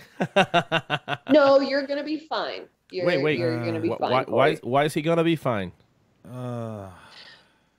So, I unfortunately can't make St. Louis, and I'm really upset about it. It's a new track. It's going to be really awesome for the drivers to come into. I am going to a Nitro Circus event. It hasn't been announced yet, so I can't tell you exactly what I'm doing, but I needed someone to back me up. And so Corey is going to back me up in St. Louis, and Corey is going to be in the hot pits. And so Corey is going to experience my job. And Corey's going to be on the mic in St. Louis, and I'm very excited for you. I know you're going to do a great job. But yeah, it's scary. It's scary. Like, that's helping, Corey. It's a scary job. It's like swimming with snakes. You're just going to get thrown out there. No, honestly, so kind of have a backstory behind this. So obviously, Laurette's going to do not going to be available for St. Louis. So we kind of had this conversation about me helping her in St. Louis. And so the plan was I would follow her around in Seattle to see what she does. And I was like, it's going to be walking the park, following around Laurette. You put a microphone in people's face, you ask questions, you bounce out. No, it's not that at all. And the thing that I realized is when she's out there in the pits, she doesn't see the Jumbotron, so she doesn't get to watch any of the battles. It's maybe off the live stream. Then she has Jared or Jeff, somebody in her ear, kind of giving her a play-by-play. And then she has about 3 notebooks that are about this big with notes. And then she's running the driver saying, so, all right, so how did okay, cool. How's everything? All right. And so it's nonstop. And then I'm like, I'm an old man. My back hurts. Okay. I'm ready to sit on a golf cart. You know what I mean? But it's not easy. And we're going to give it a swing, Laurette, in Seattle. So guess what I'm going to do? I'm not going to watch, or not Seattle, St. Louis. But yeah, so so we'll be going live. So I'll be your pit reporter. So that's why you've been practicing walking around on high heels, Corey? Yeah, I've been wearing really small shirts, and then I've been wearing a bunch of heels, and I've been wearing lipstick. Are you gonna let your curls? I only have like 2 curls. You got like a Jewish rabbi. Yeah, I look like a rabbi out there. But no, honestly, I'm excited, Laurette. I'm excited to test it. I'm ready to kind of see what it's like on your side of the world, and you'll have a job when you get back. I promise. You guys know? It'll be fun. It'll be good. You guys know when you have kids and you don't hear them doing anything, and you start getting worried. Yeah. It's like I feel like that with Sam right now. Are you my dad? Oh, there you go. I just need Laurette. Do you have suspiciously quiet? Well, here let's practice here. Laurette, do you have a sign off or anything? Is there anything that I should be ready for? Should I have a code name? Should I have? You should be the Red Snapper. The Red Snapper. Corey the Red Snapper. I'm trying to figure out what is there any traits like Bob Barker used to say, "Spayed, new to your cats." Do I need anything like that? I don't think so. So you're gonna do the interviews for, starting with top 32. Okay. And then you'll have an hour-long break to get your notes in order and to maybe check in with some of the drivers. Part. I have my notes right here, Laurette. Can I show you my notes real quick? Crayons. It's my Matt Field coloring book. Laurette's nervous, so oh my God, it's going to blow it. And then, so top 16, things start happening really, really quickly. So you'll have an opportunity to, and you're also battling with the TV crew. Oh, yeah, that's right. I forgot about them. The interview first. So I've known these guys for a long, long time, and I love them both. But I need you to know that you have first rights. So so you can pull that card if you need to. What if The I TV crew interview is just for the after the event coverage for CBS, or is that for like the long form post-event coverage? It's for CBS, but they get nervous if they start falling behind, just because they could.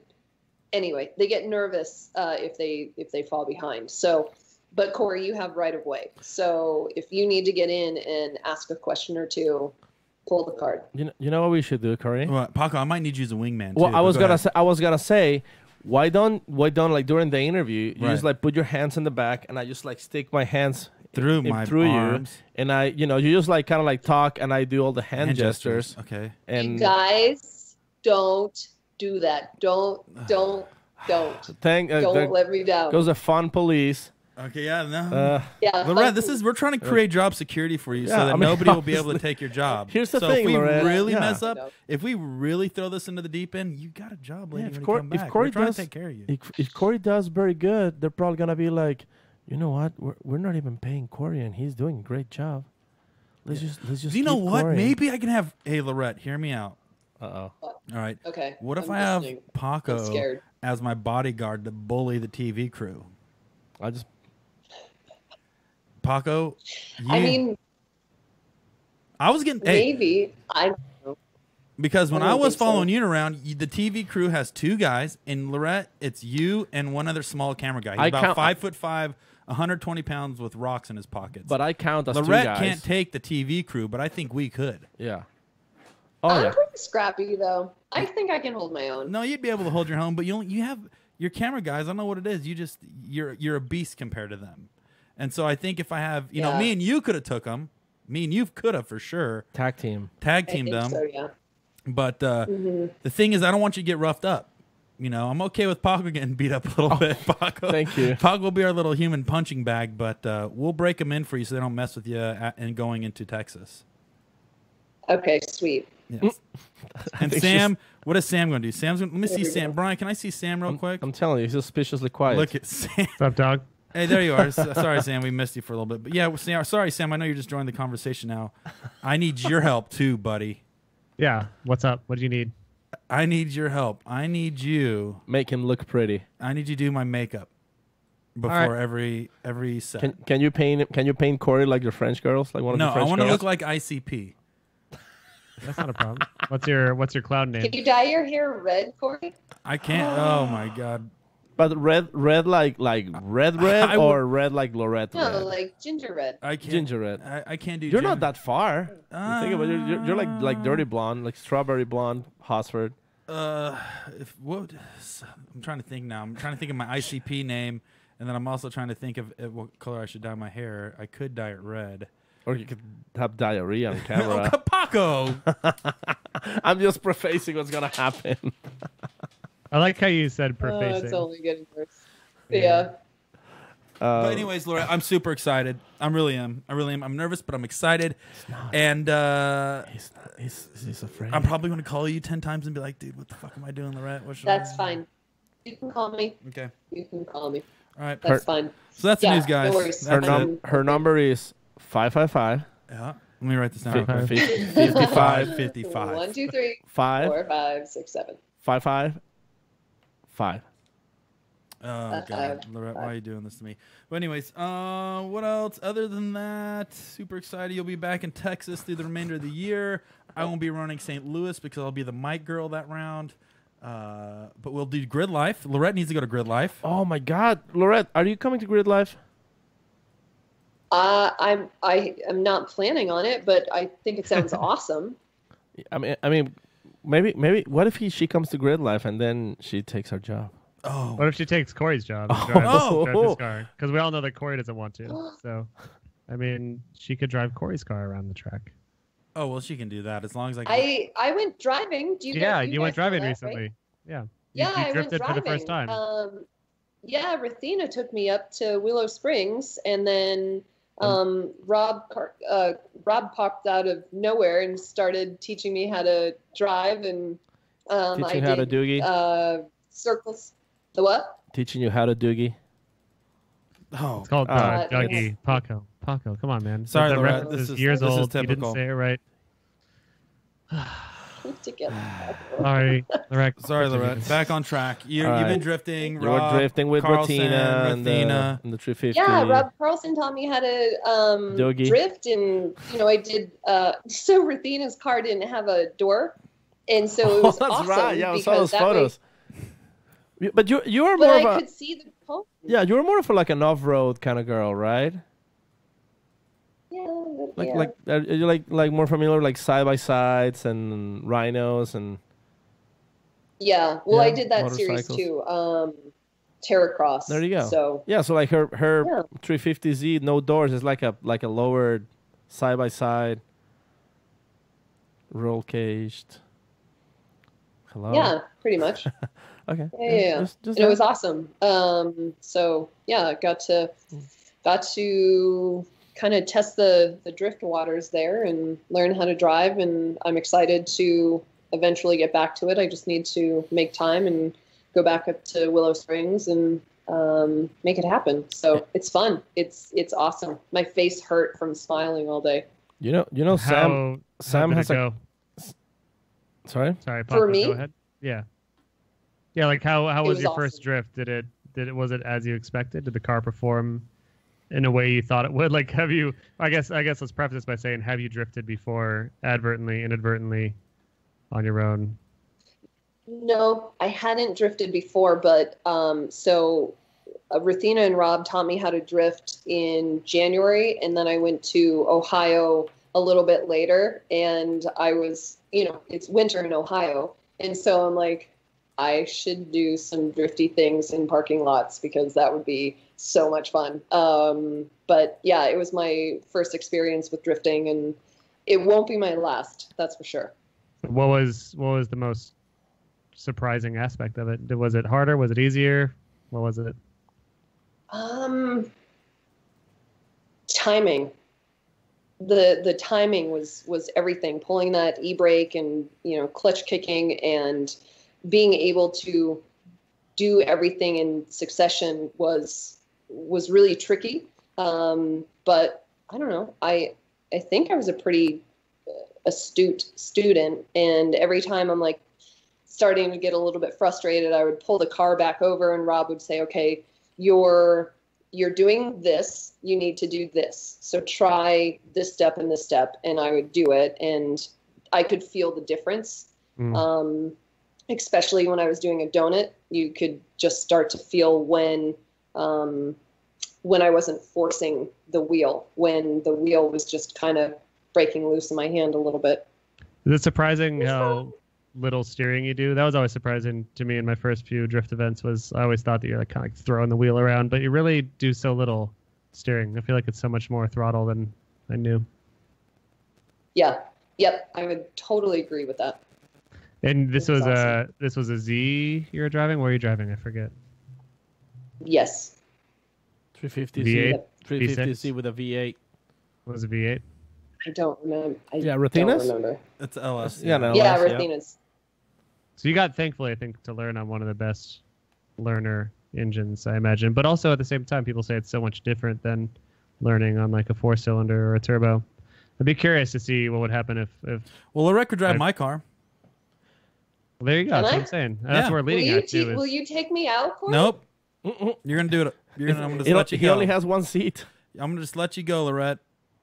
Go And even that wild. one seat is barely bolted in. So Yeah, I so mean, we'll just go out to Willow and we'll cut you loose, and yeah, you'll do fine. there will be I'm a serious. Willow Lorette, track day You're gonna of take maximum Driftcast you're gonna stuff. take the car out. We'll come out to Willow, Really? and you'll drive it. Well, you have to. I mean, my car will hopefully be in a position to run and make videos with by the end of the year. Corey's car is going to be untouched for the rest of the year. Don't Paco's make empty promises. one of 10 of Paco's cars should run by then, and Hopefully we should the just have the a Corvette should maximum be Driftcast chill drivable day by at, then. at Willow or something. Yeah. This- Paco, how many cars do you have? Are we really getting there? Just how many cars do you have? 12. Yeah. 12 cars.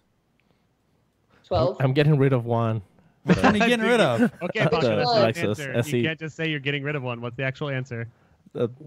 Right now it's 12 It actually is 12 and 2 motorcycles. and 2 motorcycles. And how many are you looking at buying in the next week? We got everything from Mazdas to Cadillacs. We got Pontiacs to Dodge vans. There's something I might get this week, but Yeah, I know. It's I was just for joking, but flipping. as I'm saying it, I realize that it's probably true. So. I have a problem. I thought you're out of room. You have 2 spaces in your garage. You've got about 4 in your driveway. You've got like the side yard area that has like 3 or 4. No, he just stacks them on top of each other. Yeah, Yeah. they're like that, you know. They're dirty. Like if I sell everything, that I own, I can probably get myself a Dodge Neon in very like clean condition. Clean Dodge neon. Neon. What Yeah. year we talking here? 2007. Oh, SRT4? What are we talking? No, because SRT4s are all broken, and then I go back to like all my cars are broken. yes. Yeah. Yeah. One. Just an RT. RT. Yeah. Yeah, With a that's fine. stripe. That's Yeah, good. That's yeah. a good car. I'll get you to work and back, no Automatic. problem. Automatic. You know? Yeah. I have no time for that shifting thing. Drag that's racing. boring. It's all. That's all it's at. That's where it's at. Yeah, man. I drove a Charger to San Diego this weekend. Oh, nice. It was really boring. It was, Was it a V6? yeah, it was nice to have AC on the freeway and to not feel every single fucking bump. But boy, that car sucked. Yeah. I drove Wasn't that Challenger I rented from Chicago to Grid Life. That was actually a fun little Yeah, car. I mean, it still feels like a but it yacht. was a V8. It's 40 feet long, but Yeah, I loved it. It was huge. That's what she said. like, Paco, no. Oh, that was on. Brian. Brian, shh. Don't say All that. right, Laurette, a couple more questions before we get to our Instagram, Facebook, YouTube questions. And a quick reminder that Sure. if you want to make sure your question gets asked, go to YouTube and do the super chat option. We'll make sure we address it. All right, Laurette, I know that you're not supposed to pick favorites, and I know you're not supposed to have anything beyond a neutral professional demeanor towards all the drivers. But who's your favorite to talk to, favorite to be friends with, favorite, whatever you want to call that? That's all one driver. And who personally, maybe it's the same driver, but who personally do you want to see win? Are you guys kidding me? We No, do, I'm not Lorette, Do we- you Lorette- realize hold on, the Lorette. trouble that you're Nope. going to get me into? Nope, Lorette, we do by this all the asking time. these- Really? Well, I mean, is this off the record? Hold on, Paco, Yeah. mute her. Hey Brian, off the Okay. record. can you I know we can't do that. stop No, honestly, screaming wing wing? If it jeopardizes your neutral standing, then you shouldn't say it, because I guess that is true. You must remain neutral in your job, I suppose. You shouldn't have favoritism. Wait, but towards she's anyone, not the but- judge. I guess we're asking Lolo Nix, our good friend behind the scenes. We're not asking Formula Drift interviewer extraordinaire to tell us who she thinks is favorite. We're asking our homegirl Lolo Nix, who's her favorite. Good trick, Sam. Shoot. So I have been thinking about this question because I was pretty sure it was going to come up, and I don't know how to answer it other than shoot. So there were 4 drivers for me that I mentioned earlier that have really, I don't know, made it easier for me to come to work. You know, like you guys know, like Sam, you're my closest FD fan. You know, I jump on the plane to FD and start texting you. Where are you? Are we having dinner? Like wine? What are we doing? Well, and that you know, really Karate. breaks. When are we Corey going to and Paco, practice I mean, karate? That really breaks my heart, by when the are we way. Yeah, for sure. And then, you know, Corey and Paco, I'm like, hey, when are we eating? Because you guys support me in that. Because obviously Like, you let's guys are eat all the interested in time. eating. Because we're fat asses. That's what Yeah. you're saying. We Yeah. only care about eating. But Corey experienced me at my worst because I was so hungry in Seattle, and we were going to dinner with Corey and Kaylee and Aaron, photographer Aaron. That's my and favorite his Tom Hanks son, movie, and- by the way. What's that? Corey, Kaylee, and Aaron. No, Hungry in Seattle. Hungry in Seattle, yeah. Oh, hungry in Seattle. So The anyway, one where this Tom girl Hanks was eats an super. entire meatloaf. It's all going wrong. But I I couldn't decide on a place to eat. And poor Corey's just like, well, why don't we go to this place that we agreed on? And Kaylee and I are searching our phones for areas that we can go to. And finally he's like, you guys, I'll go wherever you want to go. And I'm like, we'll just go a mile away. It's fine. Let's go here. But we went there. But my favorite guys, the ones that made the difference for me, I would have to say Frederick Osbo. A long time ago, Von Gittin Jr., where I was working Monster Energy Supercross, and I was the Monster Energy. I was in the pits in their setup, and I met Von for the first time, and I had no idea what drifting was. And so I had this panel of, high-end athletes. And so I said, Von, you're a drifter. I don't know what the sport is. Can you explain it? And he was the nicest professional athlete and took all the time in the world and explained how awesome drift was. And then, a couple of years later, I come into the sport. So Forsberg, Osbo, Von Gittin Jr., Alec Honadell, and Dean Carney. I love. And then In Jeff that order? Jones. No, not in that order. You're just gonna I name don't the have- top 32 right now. I feel it. You're gonna I continue know. this I'm list. just gonna name Ken Gucci and Dio Shahara and Matt Van Kirk and. You better not forget anyone Jeff at this Jones. point, because if you forget anyone, they're gonna I know. know. It's gonna mention What the if whole I top forget anyone? They're 32. gonna be so bummed. I don't know. It's impossible for me to pick anyone because I feel like I've grown up with these guys in the sport, and so I don't know. It's difficult. I have a trick for you, Lorette. Every time All right, what is every time somebody tries to put you on a spot like that, straight up, who's your best fiber driver, whatever? Junmang. Yeah, that's what And we do. it's just solid. Everybody will agree with you. Everybody's gonna be like, Well, that But then shows they're that. gonna Damn ask right. who's your number 2 driver, and then you're right back in the same situation. Conrad Grunwald. Yeah, Right. but then Number what 3. if I say like Tanner Faust or Reese Millen? Ken That's Block. safe, right? 4 and 5. Can block. Ken Block is my favorite Formula D driver. Yeah. And then I mean, That's if you want to just like go with somebody even more dark, it's just straight up drop, Corey Hosford. Yeah, well, Boom. hmm Can't go wrong. can't go wrong. That's the I truth. really think that next year is going to be his year. Come on, Corey. But, Let's go. I don't need that. Why me again? Hey guys. Well, So- this just in. Oh, what? Yeah. This just in. Guess who just became a $5 Patreon? Who? Lorette. No. Do you want to guess? No, Lorette? we don't want to guess. Just tell us because Yeah, it's in suspense, Paco. We don't have all There's, day to there's guess. any number of people it could be, Paco. All right. Well, username Jeff Jones. Oh God, Jeff Junkyard. Junkyard. Yay! You know Yeah. that Jeff Jones, now that he's a journalistic / PR mastermind, did this on purpose during the show. Yeah. Like, See, his brain is working. His he's little peanut is going. he's a new Danny George. Yep. I feel like he unlocked the other 98% of his brain or whatever the hell it is. He took that super drug that made him real good at stuff. He took the suddenly brown out of pill. nowhere. It's that secret ingredient. Yeah, he in took the Doc, brown pill. Doc X. And then when in you Smurf 2 it. months' time, he's gonna go sit Lotus style in front of the fucking banyan tree and just turn into dust because he's gonna just he's gonna surpass all human emotion and time and space. That Jeff could be a Jones will question we become. asked. And then he's gonna turn directly into an Edelbrock supercharger and climb up onto the podium. I want to see that. I want to see Yeah. that. Well, that could be- Brian, make sure you turn this into a movie. When you're a famous director or something, I want to see this. And I'm taking notes every show. yes, so thank we're you. good.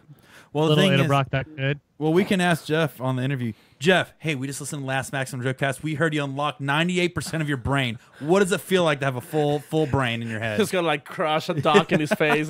And he's just gonna hum at you in 15 different octaves. And your Ooh. ears are gonna explode. All right, Laurette, real quick before we get to Instagram questions, who's your favorite driver and who do you think's gonna win?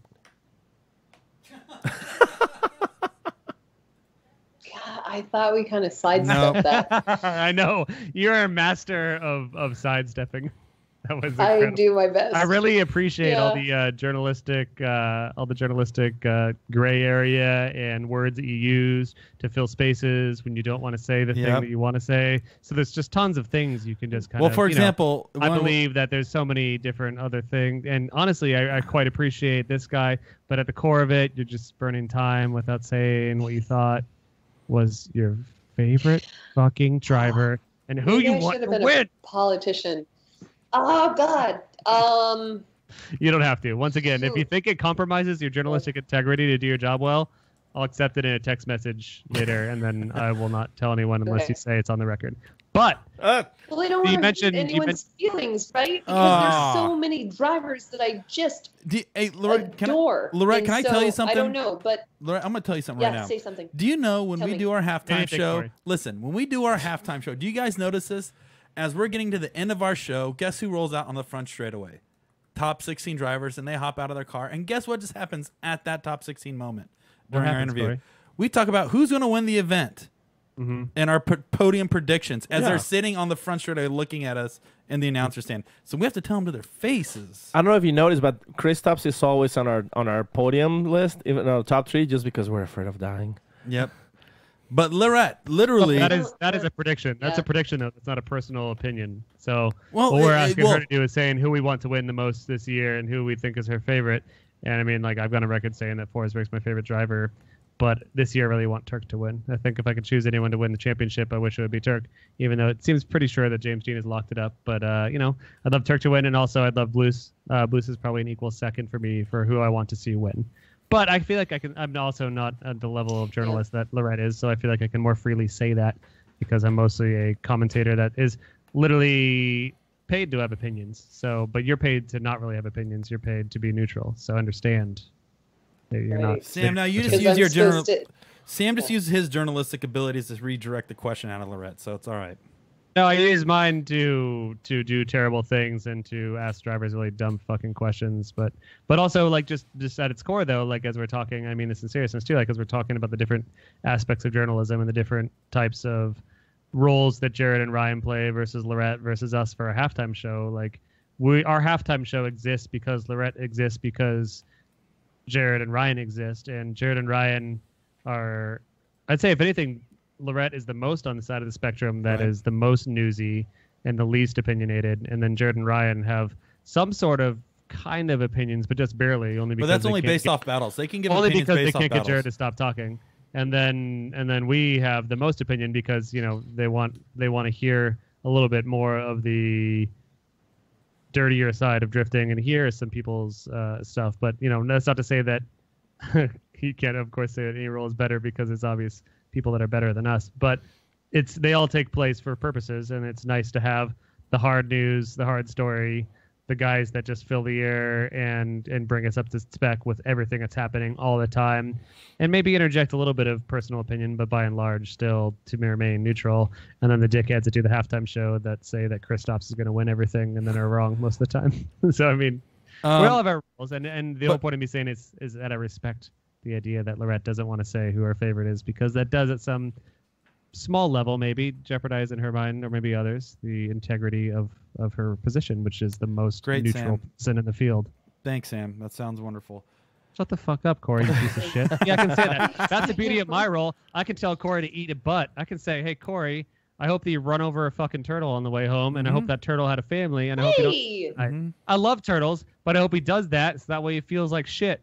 Corey's a garbage man. I have 2 tortoises, Sam. Yeah, I hope that it doesn't happen to be one of yours, but if it is, I hope Corey feels real bad because I can say that. Yeah, this is America. I hit a bunny once and it ruined my week. Yeah, I don't even know if I'm over it. It used to happen to me all the time in North Scottsdale. It sucked. Speaking of turtles, Sad. FJM9898 on Super Chat on YouTube is asking, I challenge Jeff Jones to a high five off in St. Louis. First, Jeff Jones. We know that Jeff Jones listens to the show while he's driving to events, And Jeff Jones, you're probably going to hear this now. And I'm calling you out, Jeff. You're going to be like driving down the road, going from pit stop to pit stop, meeting new friends, new truck drivers, getting in uncomfortable situations, dangerous situations. And you're going to be thinking to yourself, like, how is Sam talking directly to me right now? I'm talking to you, Jeff. FJM 9898, supporter of Super Chat on Maximum Driftcast, says, I challenge Jeff Jones to a high five off in St. Louis. Jeff, you better do it. Or else. He has like we got your back, FJM. He has like a high five machine in his truck that he practices like in the movie Over the Top. I know. That's what I'm saying is you better be careful, FJM, because you think that you're challenging the champion. You think that maybe he's an old dog with no new tricks, but that guy's a master high five. If I'm not mistaken, Laurette actually asked this question on Instagram last week. Best high fiver on grid. That's a fact. Who is it? Jeff Jones. Jeff Jones. Right. Jeff Jones. But I know Frank, our photographer who's down on the ground, he's based out of Seattle, was a little upset with me saying that. But yeah, Jeff Jones is like just full on bear claws. So I don't think he can really miss you, but his accuracy is amazing. Yeah. Can he? But Double high five. Can he First time top in the gun? top 16. Jeff Jones, can you top gun every single time? You know, up and down. Trek is aiming for the elbow, not the hand. I've learned with the Top Gun. So keep your eye on the elbow. Keep your eye on the prize, baby. All right. What do you guys say Makes we? sense. What do you guys say we head to some Instagrammers real quick so Laurette can move on with her night? She looks tired of her bullshit. No, she is. Listen. What Why would you tired? say that? She looks, No, no. she looks fantastic. Tired of Paco. our bullshit. How fucking dare you? Here's a question for you, Paco. It's from Drift Kid 69420. He says, "How fucking dare you, Paco?" Oh. What was his username again? Drift Kid 69420. Dear Drift Kid 69420, you can blow me. Ew. Paco, gross. Wow. We have a lady on the show, Paco. Does that mean nothing to you? It means everything. Oh. All right, so can we start these things off real quick? Yeah, I guess. Because I want to start off with Macho Man Randy Sanchez. As Macho. always, I really Long-time appreciate. caller, first-time caller. Yeah. He goes, Laurette, what is the most effective way to escape a figure four leg lock? You get a twist. That's right. That's correct. Roll. Do you ding, roll? ding, ding, ding, ding. I didn't know you were so much into wrestling, Yeah, you Laurette. get a roll. Nice. So Hey. there you go.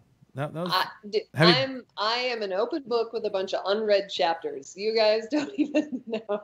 Chapter No, you get a 47. roll. You just get a chapter 47. Chapter 47, How to Escape Figure 4 Leg Locks. No Yeah, one's ready yet, but roll. we're opening it up right now. Hey, Here we go. by the way, FJM9898. That's actually Frank. Frank J. Mirabelli the fourth. Yeah, that was him challenging Jeff Jones to a high five. That's also. why he's challenging Jeff, because he learned that Jeff is the best high fiver, and he's challenging for your honor, Loretta. Yeah, Frank was upset with me. I know. I like Frank a lot. He's a good guy. He was upset with me that I said Jeff Jones was probably the best high fiver in the pits. So. Oh man, well Frank's now gonna go get slaughtered by Jeff just for your honor, Loretta. Well- Hope you're happy. and he takes such good photos. Oh hopefully, my God. Hopefully, Yeah. don't he won't hurt his trigger finger. Frank, All don't- right, don't hurt this is a good Don't hurt yourself. one from SpongeBob Drift Pants. Not even a question. He just says, "Fucking finally." He's just pumped to see you, Loretta. That's nice. This is a good one. That's sweet. Homer_sorry says, "Who was the best or worst interviewee, Lorette? You got to choose finite people. Good luck." I don't think you want to say. So I think so I don't agree with this driver because he's already told me that he feels like his interview skills are not good, but Dai Yoshihara says that he's bad at interviewing. And he's a badass driver. He just, kicks butt on track. And whenever I talk to him, he's like, "I'm sorry, was that okay?" So I think it's a cultural thing because he knows how to drive. He knows how to just, be awesome. And he doesn't know how to speak about what he just did because I think it makes him uncomfortable. But I don't think Dai is as bad as he thinks he is. I would say one of my favorite people to listen to on your show is Matt Field. He's so thoughtful and knowledgeable and succinct. And then when he was winning in 2016, he gave me answers like, who the hell knows? And I thought, gosh darn it, Matt Field. You know, and then I thought about it. I'm like, well, maybe I asked him a crappy question. That's the response I got. So, but I don't think there's any bad interviews. There's no one that I can pick out, but you know, going to Vaughn, Freddie, or Forsberg, Ryan Turk, you know, I know I'm really secure in going and speaking to them. You PR'd the shit out of that drivers. question. Yep. You did a great job on that. Because Thanks. we're convinced on this show that Di gets worse at English every year. We don't know how it happens. But, I feel better. Oh no. well, it's kind of like Paco, though, No. too. I mean, Paco has a podcast in which he speaks 2 to 3 hours of English every week. And somehow it gets worse. I couldn't even get our texts earlier. So I got a question. Like- I'm gonna get rolling on this one. This is from Bent Ranter. Now that we're on the IG question segment, It's Ben Tranter. it's Bent Ranter, dude. or it's B. Learn how to read, Sam, you four-eyed geek. Now that we're on the IG question segment, how was it doing a podcast with a bunch of amateur journalists, given that you're an actual journalist? I don't know who he's talking about. I'll have you know, Ben, that I am a Sam, literal professional no, you're journalist. not. You're stroking your ego now, Sam. I got my degree in journalism. No, you cock. didn't. Yeah, at the School of Dummies, but who cares? The School of Walter Cronkite Journalism. No, yeah, all right. right. Let me look at your diploma. I found it I right love here. Walter Cronkite. I found your diploma. Oh God. Corey, are those the notes you've been taking? That's your diploma from the School of Dummies of Journalism. You little penis. Hey, let's Sorry, take it easy, Loretta. huh? This is your replacement for the one round, Lorette. Good luck. I know. I know. We have a bunch of questions that we answered. T-Mac says, like, have you ever drifted? Yeah, you fucking drifted. Drifted the hell out of an LSD. Yeah, I drifted. Yeah, who's your favorite? Wilson Creek is a winery Yeah. at Willow Springs. Lots of who's your favorites, and we know how those goes at this point. Sorry. Let's see.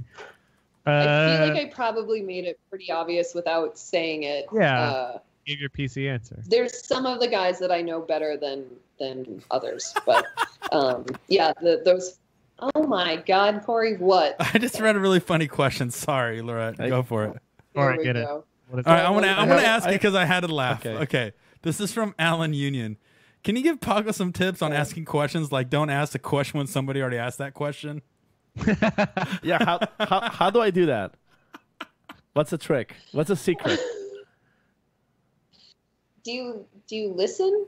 Well, here's You listen, though, Papa, Lorette right? with the Wow. bombs, dropping them. wow. All right. Thank you. Bye. Do you even listen? No, now you've don't done be a mad. Curtis Oh, you Gilliam. just hit Paco soft spot. Oh, he's out. He's out. Oh, he's leaning out. Paco just walked out of the room. You just hit just, Paco's soft spot. Paco just left the room.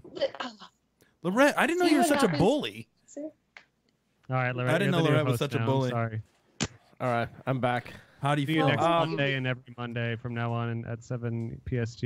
Oh, wait, Paco's back. I'm back. Lorette, as you might Paco, know. sorry, dude. This I'm- is uncomfortable. Yeah, We no, already- no, we I'm no, already I'm hired- no, it's all good. It's all good. We I'm a already grown hired your up. replacement, I'm a dude. grown up.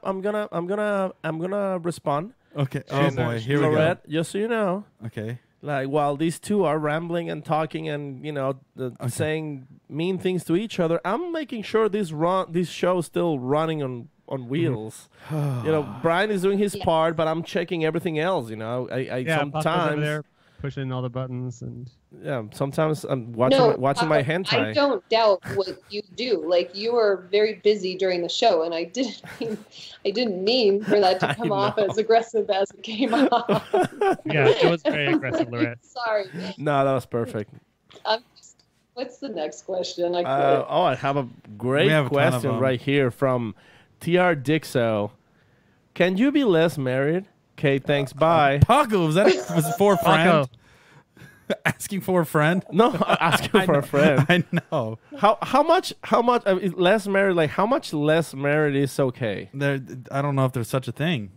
Yeah, I know. I mean, No, I'm all in. Do you know what's interesting, Laurette? Is there's more statements than questions. Like Garrett Turbo 22 says, "You're my favorite reporter." That's lots of very It's a nice statement. things. Aw. See, I'm sure that you should hopefully read these after the fact online on Instagram. Oh, I don't here's know. one. Here's Many hold nice on. things. Hold on, But Sam. Thing. So I have okay. Thank you, everyone. That's super nice. So I don't seek out the comments on social media. I don't seek out the bad or the good. I think if I kept looking for the good, it would keep me unbalanced. So I don't read the comments. Maybe I will. I only read the you are a negative ones, professional. and then that just makes me an angrier person, and then I do more shit that would make those guys angry, and then there you go. So just only read the negatives, do the exact Only read opposite the of what negatives. they're saying, then do the exact opposite. Yeah. And then you'll be successful. So this is a question we haven't asked for a long time, and I usually leave this up to Sam, but this one's out of Sam's hands.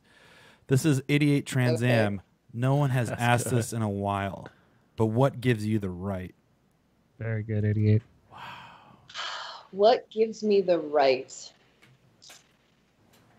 I'm really nice. I think that's what gives me the right. I care a lot, and I'm really nice. That's what gives me the right. What gives you the left? Very good, Paco. I'm so happy that Nice. Laurette coached you Nice. because you are killing it. You're ever doing since it. she had that talk with you. Yeah, Paco. ever since you had that moment with you, now you're on it. Well, I have to kick back. You know, No, it's you're just doing good now. throwing punches. No, I I didn't mean to hurt your feelings, Paco. You're the best, but I didn't mean that. So that's the hardest part with my job is that you have to listen, and that's. I'm sorry because I started giggling as soon as I asked you that question and I didn't finish my thought. But you have to listen to the drivers, and a lot of the times I have my earpiece in and I'm listening to Jared because I'm trying to catch up on what I missed. So I have Jared in my ear, and if Jeff, my producer, pops in, and says, "Hey, Dean Carney is calling a 5-minute competition timeout," I have to finish my interview that I have with Chris Forsberg, and if he's saying something that has a follow-up question, like what you just asked me, what gives me the left, excellent job, by the way, there's a lot going on. You're hearing a lot, so it's just sometimes it's really difficult to compartmentalize. Yeah. Sorry, Loretta. I missed everything you just said. On this show before is that our first halftime show, I didn't do such a good job of hearing something in my ear while still continuing the conversation I was having,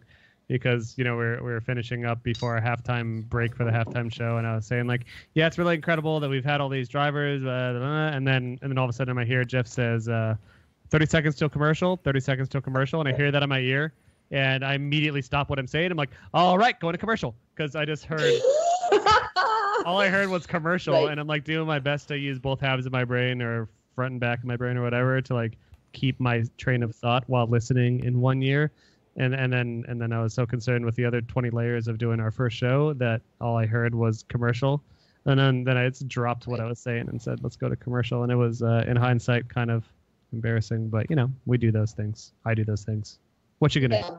But everyone watching the show, they wouldn't have known that you messed up, right? But I like And saying that I messed up because it's important to know. But you didn't mess up. Like, there's so much stuff that's going on, and there's so much stuff that we're listening to and that we're trying to control, really. And I don't know. I think we're our own worst critics. We're so hard on ourselves, and we'll beat ourselves up for days leaving the event. And I'll get back from the event and be like, all right, what did you ask James Dean? What did you ask Peter? Why didn't you ask this question to Peter? This was obviously better. Or did I miss a word in a sentence? And it's just like, God, maybe you should look for a second job. I don't know. There's something to that though, because people that don't I hate to use the term self-criticize because that is the negative form of it, but people that don't self-evaluate don't improve. So granted, I imagine you and probably to some extent myself, or maybe not, I don't know, whatever, that are too hard on ourselves when we think about how we performed and all that. But at the same time, it's like, yeah, that does suck, and I know it does suck to not give yourself little victories. But I'd like to think that some degree that is what improves people, because if you ever and this is terrible, it's like if I ever stop to congratulate myself, like I am sitting very precariously close to the edge of mediocrity, in the idea that like, oh cool, I'm doing well, and then suddenly I'm not, and I'm like, god damn it, I shouldn't have ever considered myself doing well. It's like then I'm lazy and I'm not going to the next level. It changes. Yeah. Right, and that's the problem, right? Like it changes so quickly. It's our jobs, and I'm including all four of us, and our jobs are just crazy. They're kind of bipolar, right? Because there's some days where we're just killing it and we're crushing it and the brain is working and we come back with that second question, we just nail it. And then some other days, like I trip over my own feet. Like some days I just wonder how that I've been able to do this job for so long. And I don't know what happens, and I don't know why there's some really great days and some really bad days, but you know, we're all human and we're all trying to do our best. And I think that's what's important. And every single person in this industry is fantastic. And, you know, I know there's a lot of passion from our fans, and sometimes some of that negativity creeps through. But if those people actually took the time to shake someone's hand that they were talking negatively about, they would be ashamed of themselves, right? Because everyone in Drift is trying to do their best possible job, and we're all thinking about Drift and moving this amazing sport forward. And, you know, we're just trying to do the best possible. Very nice. I have a question. The old hey. I have a question right here from Macho Man Randy Sanchez. Again, round two. What is the most effective way to escape a figure four leg lock? Oh, Paco, are you doing a bit, did Paco? Paco just did a skit. Oh, Paco's doing a bit, guys. Oh, we already asked that one, Paco. I always like to explain Paco's jokes when he makes them. So Paco, he's doing a bit right now. Okay. A commenter had previously said that Paco repeats questions, and so Paco. I think they get it, Sam. Repeated question from before. I think they get it. That was a good bit, Paco. Question from Bad Apple Motorsports. How hard was it to get the mic back from Matt Van Kirk?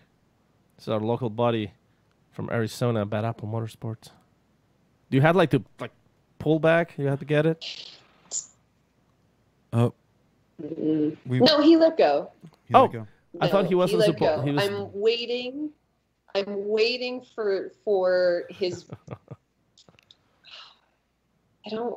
I'm waiting for the point where I release the mic and he gets that mic. I think it's going to have to come after a pretty big win, but I mean, you guys saw the situation. He was hilarious and just naturally grabbed the mic. And as it was explained to me in Pro 2, there's an event where someone hands the drivers the mic, and so he thought that he should hold the mic. And imagine the pressure that he's putting on himself. He's trying to listen to himself to make sure he doesn't say anything dumb. He has his first FD interview, and his whole entire team is watching it. So, yeah. Matt, at one point in the next couple of seasons, will get the mic release, I think. I hate to encourage this sort of behavior, but wouldn't it be cool to have a golden mic award that you give out at the end of the year to whoever can hold on to the mic the tightest?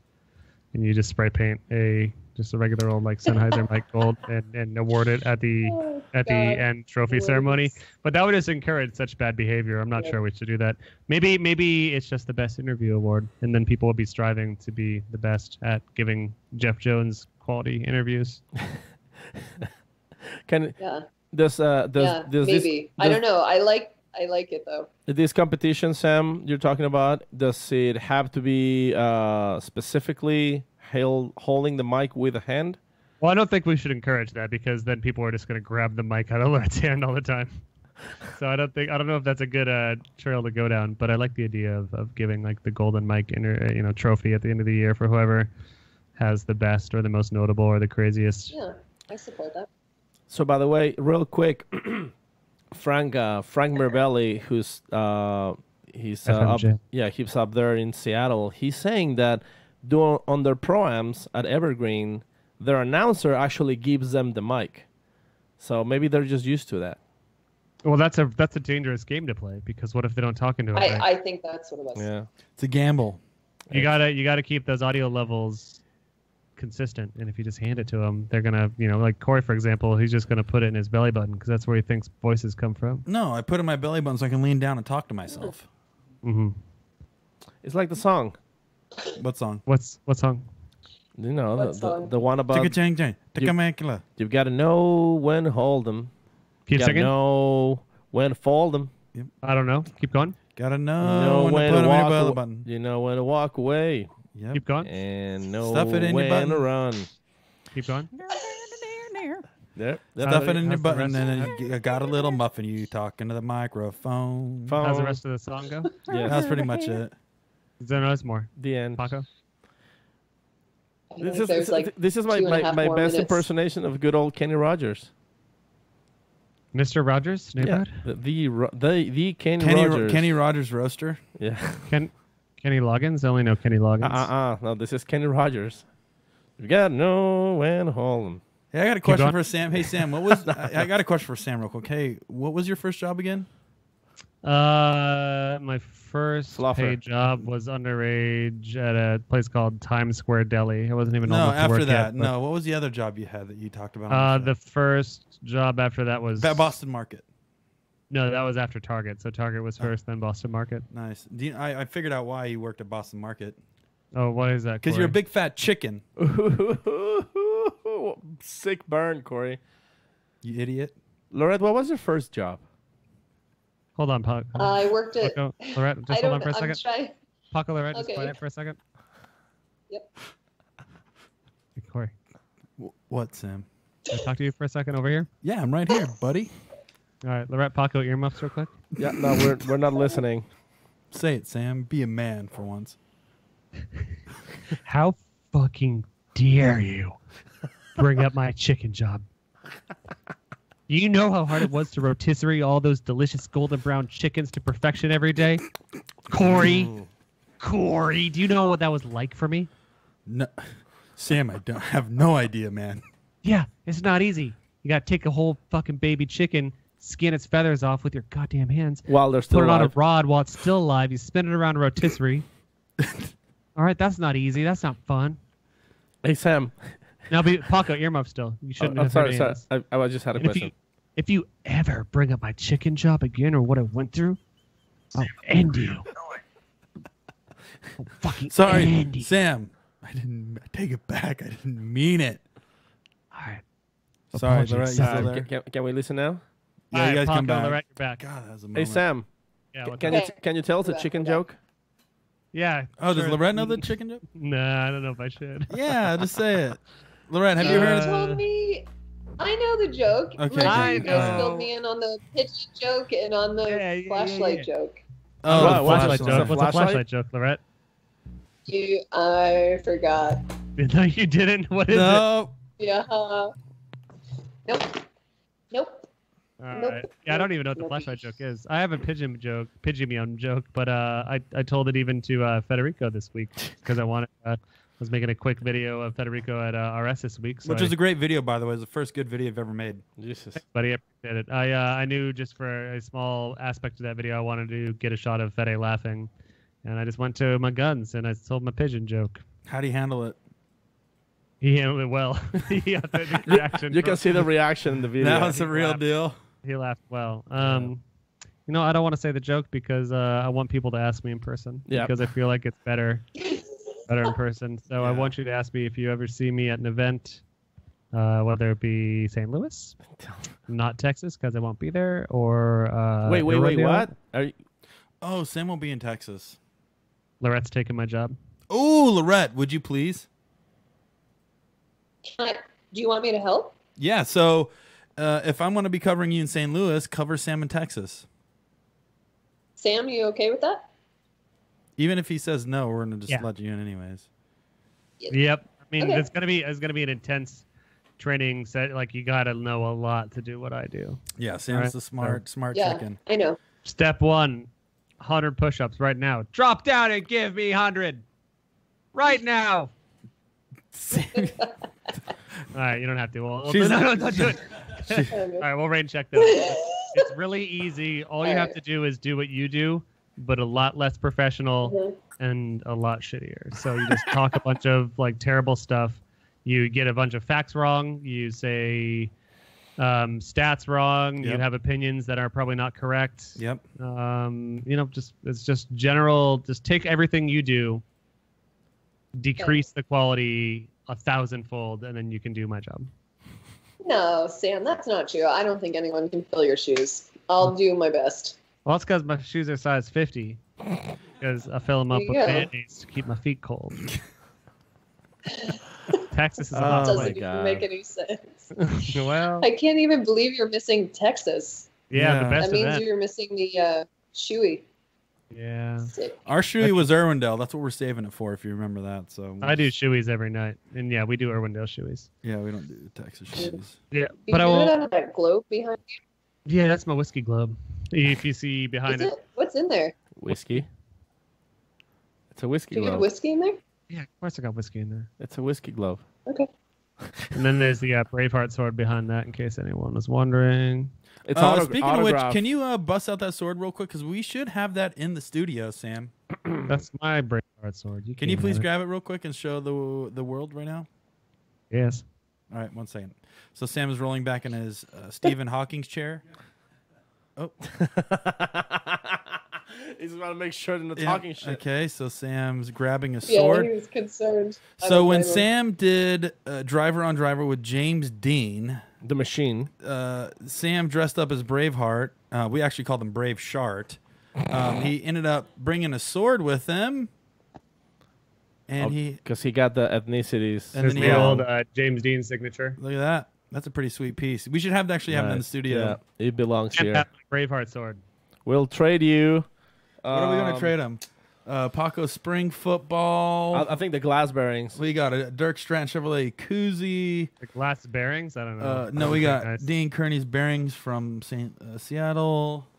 St. Seattle, my favorite round. St. Seattle. That's in Belize. Ryan Turk's third place trophy. Yeah, we got Ryan Turks. We can always give you Ryan Turk's third place trophy. This is another one that we usually probably Wait, do you give. still have Turk's third place trophy in there? Yeah, it's not his anymore, dude. We won it. Hello. Yeah, that's true. I Fair and asked square. I asked him if he wanted it back. He was like, it's cool.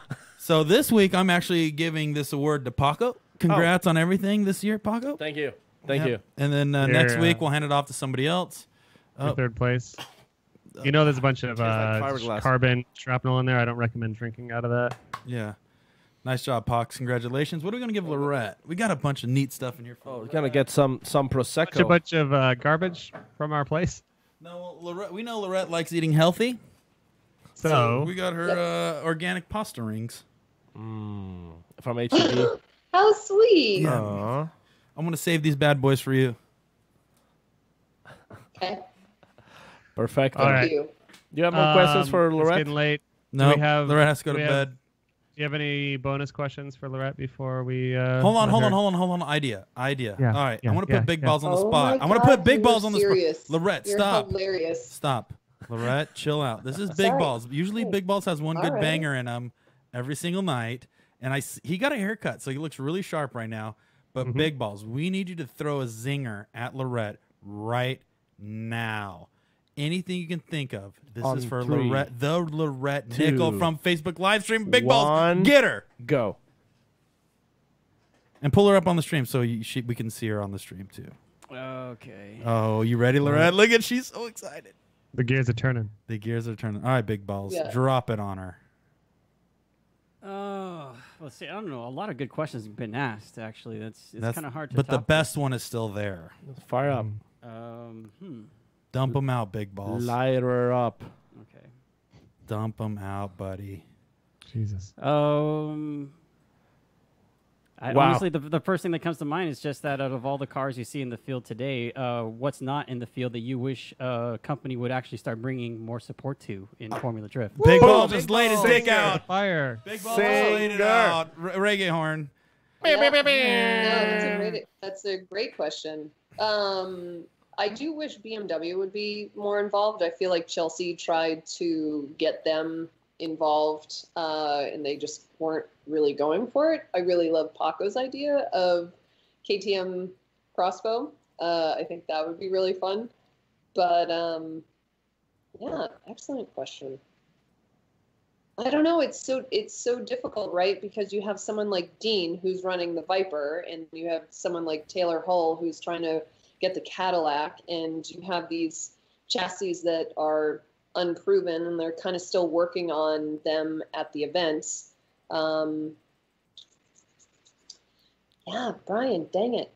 Dang it, Brian. Dang it. BMW is the one everybody really wants to see too. Actually, that's Right. Yeah, but I mean, there's a lot of BMW already in drifting. Yeah. Even if they're not like officially, there's a lot of BMWs in drifting around the world.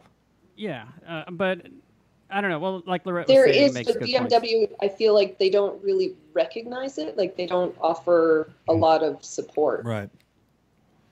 Yeah, it's disappointing. See, like Luis Guerrero on YouTube says Kia Stinger, and I think I would like to see a Kia Stinger next year. I'm gonna give you. I'm gonna give you a Kia shocker. Kia is ripe to give some factory support if they wanted to. It costs so little for one of these manufacturers to just give a little bit of support, which is crazy too. It's like if they gave one team $1 million, that team could go fucking nuts, and $1 million for them is almost nothing in their advertising budget or their race budget or whatever. Yep. Considering how much they pay for NASCAR or Super Bowl halftime commercials or for Formula One or any of that. Just literally give Jeff Jones $1 million tomorrow. Well, Yay, give Jeff Jones and Alec Honadell $1 million. Let's go. All right, so I know you don't want to pick any decisive people, but who this question's from Taco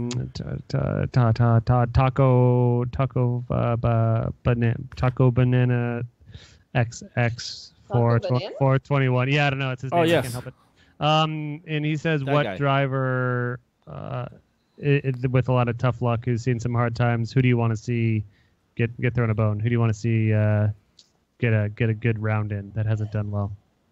I am waiting for Matt Kaufman, Kyle Mohan, and Alec Honadell to have a really good day.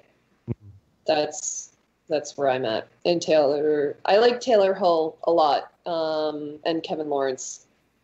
So when you say all these drivers, what becomes, like I said, it's on the other end of the spectrum. The drivers are going to start thinking like, oh God, she mentioned everyone but me. It's almost worse. Like if you just mentioned one, then at least everyone can be like, well, fuck that guy. But at least we don't feel bad. Now that you've mentioned 5 drivers, the other 2 that you didn't mention, you're like, wow. And I can name them too right now. And I'm not. Yeah, come on. Yeah, which 2 didn't I name? Do you know what, Loretta? It's already been done. The damage is done. Damage is done. All right, I'm gonna just say a bunch of names, and you're gonna say yes or no. All right. Ryan Literal. Ryan Literal. Do you like them as a driver? Oh my God, Sam. So I haven't met Ryan. I've spoken to him on social media. Yes and or no? Do you like him as a driver? Yes. All right, Taylor Hall. He already Of said course. that. Okay. All right, Cameron Moore. Duh. Okay. Austin Meeks. Yes. Federico. He has a zoo. I He has a love zoo. Fetty. All right, Farouk. Yes, Dean Carney. of course. Kevin Lawrence. Yes. Kazuya Taguchi. Yes. Kyle Mohan. But I'm. Oh, wait. Yes. Dan Burkett. Of course. Jeff Jones. I'd like for Dan to. Man. I'd like for Dan to have a clean event where Jeff he Jones. doesn't go into a. Yes, Jack. he's All awesome. right. Jonathan Castro. Yes, Dirk Stratton. he's one of the best. Yep. Dirk's Alex. awesome. Alex Halbert. Yes. Ed Kirk. Yes. Michael Am I going to Essa. say no to anyone? No, of course I'm not. Michael Essa. Yes. Matt Kaufman. We're gonna do all 32 drivers. Von Gittin Jr. Chelsea DeNova. Hey, Sam, do you know what? Do you like Chelsea DeNova? You can say no to Oh, Chelsea. my God. You can say no to Chelsea. He's cool. Do you know what I think? I think Lorette's lying. I know. Well, she doesn't. All right. Yes. All right. Alec Conado. Yes. Forrest Wang. Yes. Gushi. Ken Fucci. Dai Yoshihara. Yes. Odie Bakchis. What did you say? Odie Yeah, Bakchis. Odie's awesome. Matt Field. Yes.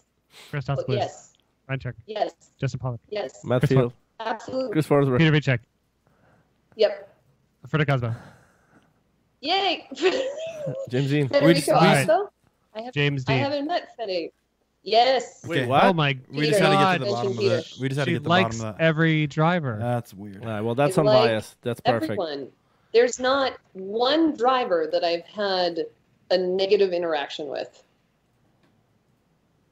Well, that's What about that? What about that time June Mang hit on you? He did that it. classic June Mang. Classic June. He would Classic never. June. June Classic. Mang's a goddamn saint. And he's perfect in every way. He would never do that. Guys, guess what? Yeah. Guess what? We have right now. We got a new Patreon. Oh, jeez, Paca, who is it? Aaron Linderman with $15. Thanks, man. That's Aaron, awesome. fucking Aaron, killing it. You animal. All right, Laurette. I know we said we're gonna go, but now we got to do Pro 2, and then after that we have Pro Am to go through. So let's get started. All right, Pro 2. Let's Oh my go God, Sam! Who do you like? No. Yes or no? Man, it's gonna take a while. Hope you have time, Laurette. All right, so. Oh, man. All right, we already know you like all Pro 2 guys. We know you like all Pro Am guys.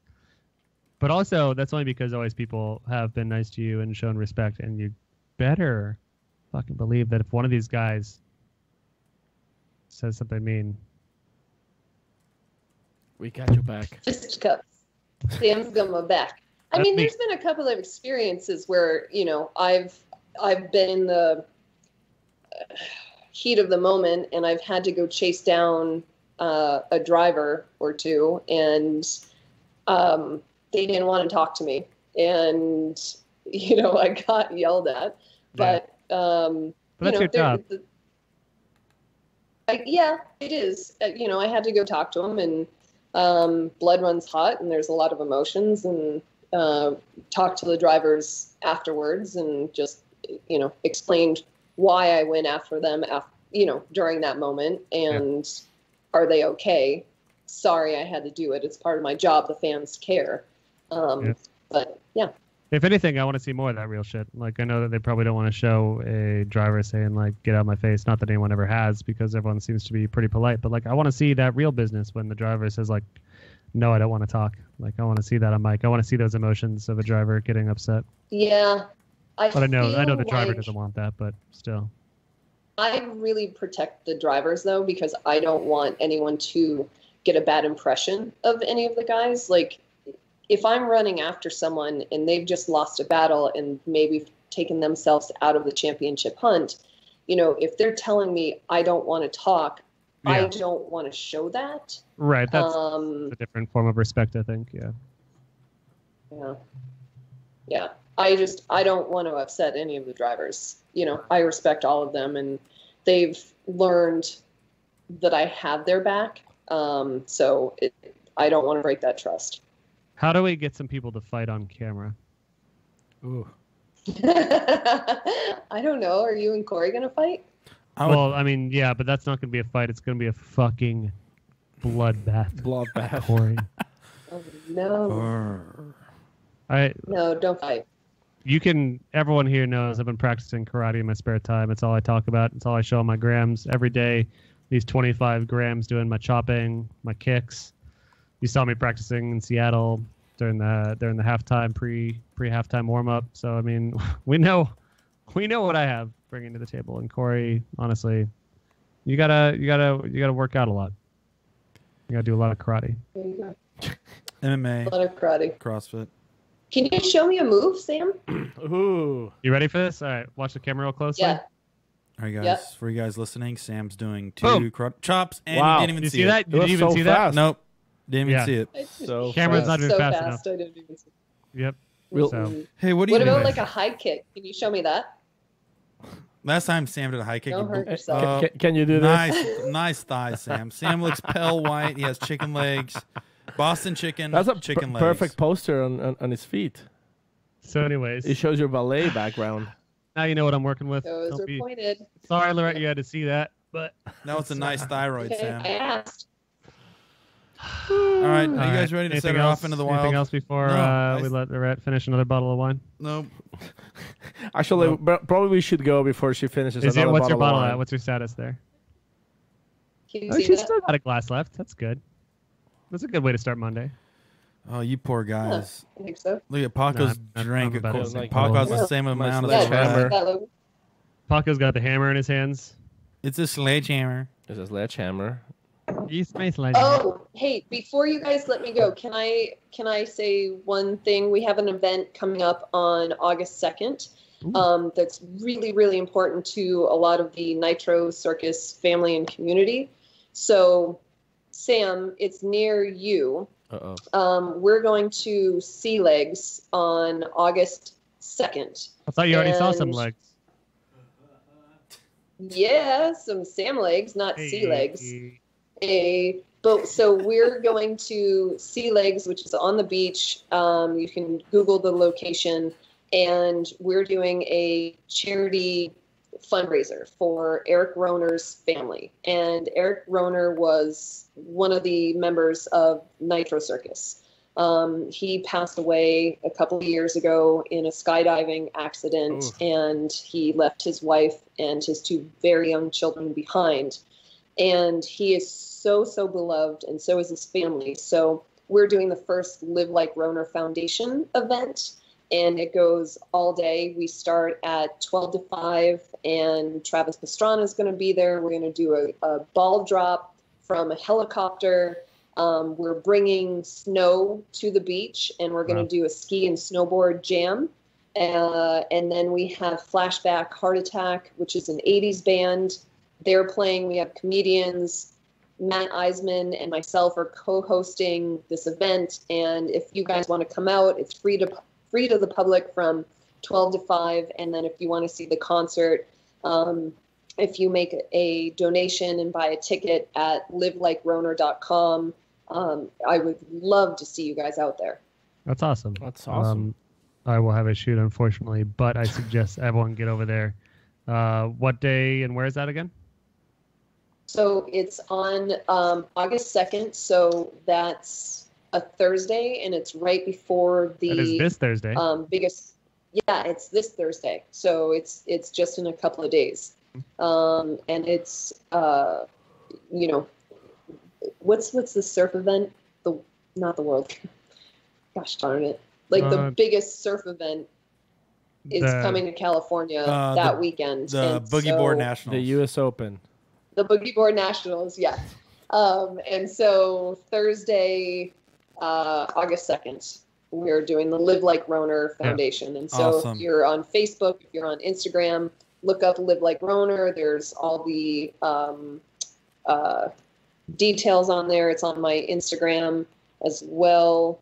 Awesome. So That sounds like yeah. a very noble cause, and please go check that out, guys. And if you get any social content, send us over. We'll get that up, Laura. But thank you for bringing that definitely. up. okay, that's awesome. Thanks, guys. I really course. appreciate that support. He was an amazing, amazing human being, and we miss him every day, and we just want to do right by him and his family. And so, Live Like Roner, August 2nd, and you can go to livelikeroner.com and find tickets Awesome. and come and hang out. I mean, we're bringing snow to the beach. How awesome is that? That sounds awesome. And we could use it because it's been almost as hot as Arizona over here, except maybe Arizona 6 months ago, because right now Arizona's like $1.15, right, boys? That's right.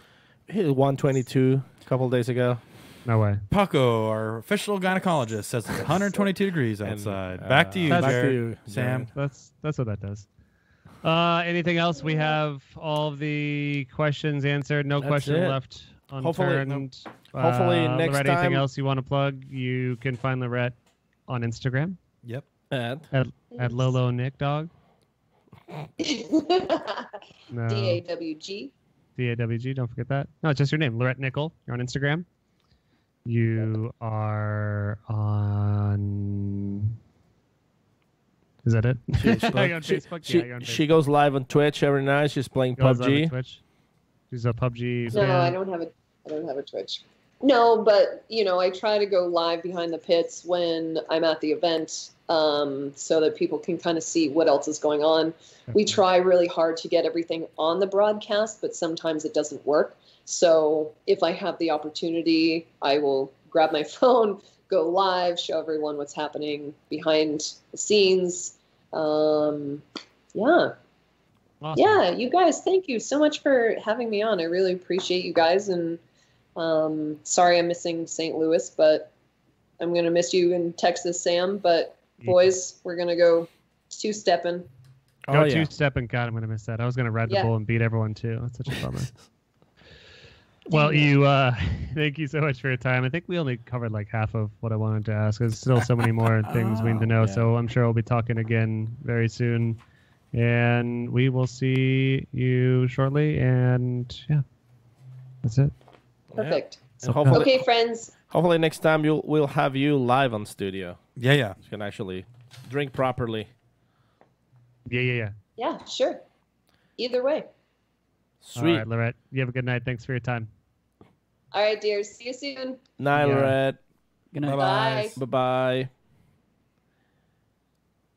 We have to make sure she's I want gone to make sure Big before- Balls is hanging up.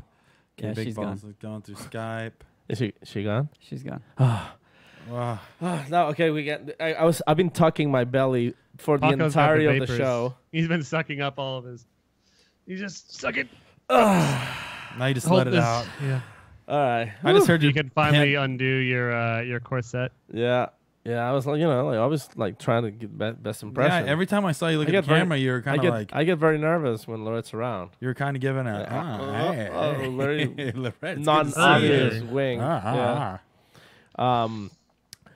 But We had some new Patreons there. Yes, That's we had a awesome. lot of Thank you new guys patrons. for Thank you. signing up mid-show. That's very incredible. We appreciate your support, and our Patreons get entered into special drawings depending on your dollar amount for Patreon. dollar So amount. who do we gave away an intake? we last gave month? away an intake last an week. AM. It was an AM intake. intake. It went to a 2000 Silverado. Oh, Yeah. It's got a guaranteed amount of horsepower. It's going to got sound 60 sick. more That was- H ponies out That of her. went to Jordan Sellner. Jordan Sellner. Yeah. Yeah, himself. so not only are you supporting our show and keeping us going by paying for our internet and our equipment and us getting out to the rounds, because you better believe we ain't getting rich going to FD rounds. We appreciate all the support, but it's also entering you guys into very special competitions that are only for our Patreons. But even if you're just a listener and you're not a Patreon supporter, that's cool too. We appreciate you listening to the show. And we want to thank Our AM Intakes. sponsors. Wait, one second before we go on. Why do you always interrupt me right here? I don't, because I know you're going to roll into it, and I just wanted to bring this up. So you guys saw him probably a week or so ago. For you guys that know, we have a Maximum Driftcast private group that anybody can join, called as long as you Discussion fill out board. the two questions. The Maximum Driftcast message board. Message board, which is a great message board, a great On group Facebook. On Facebook. It's the best message board there is. It's huge. I'm And- trying to tell you, there's no better message board Is than that this. Robert De Niro? Yeah, Yes. that was Robert Brownie Jr. Robert Brownie Jr. Very good. But in this group, a lot of content is being shared. Jojo Redmond posting it very regularly. We have drivers posting in it, and then a lot of grassroots pro-am guys posting. And we're there every day. As Yeah, well, and we're so if obviously you there posting things. And the reason I'm bringing this up is because I posted something there saying, hey, looking for a car in the Pacific Northwest, have a cool opportunity, message me. So what happened is some people started, just commenting in there, tagging people. Some didn't follow rules. They started tagging. And one specific person got tagged, and he reached out to me immediately, and he won something very cool. And by doing these little things like looking for cars, we're actually doing something very cool for a lot of the pro-am and grassroots drifters as far as offering marketing opportunities. And nobody knows about this yet, and I'll be able to talk about it next week on the show. Uh-oh. But Are you going to leave us with a cliffhanger? I needed to find a car for a video game for a live stream. And it's going to be broadcasted to about 1 million people. Whoa. And so the person who spoke up and reached out to us first technically got the award or the and you're going to reveal who's this gentleman in the next episode? Yeah, on the next episode, I'll tell you exactly what it is. But the thing was, the idea was rewarding people who are willing to go out and reach out and rewarding people to put in the effort to try to grow their program because this is a huge marketing opportunity. And so when I put that out there, I was literally waiting for responses. And once again, the first person that was the most proactive reaching out and following up and providing the information I asked won.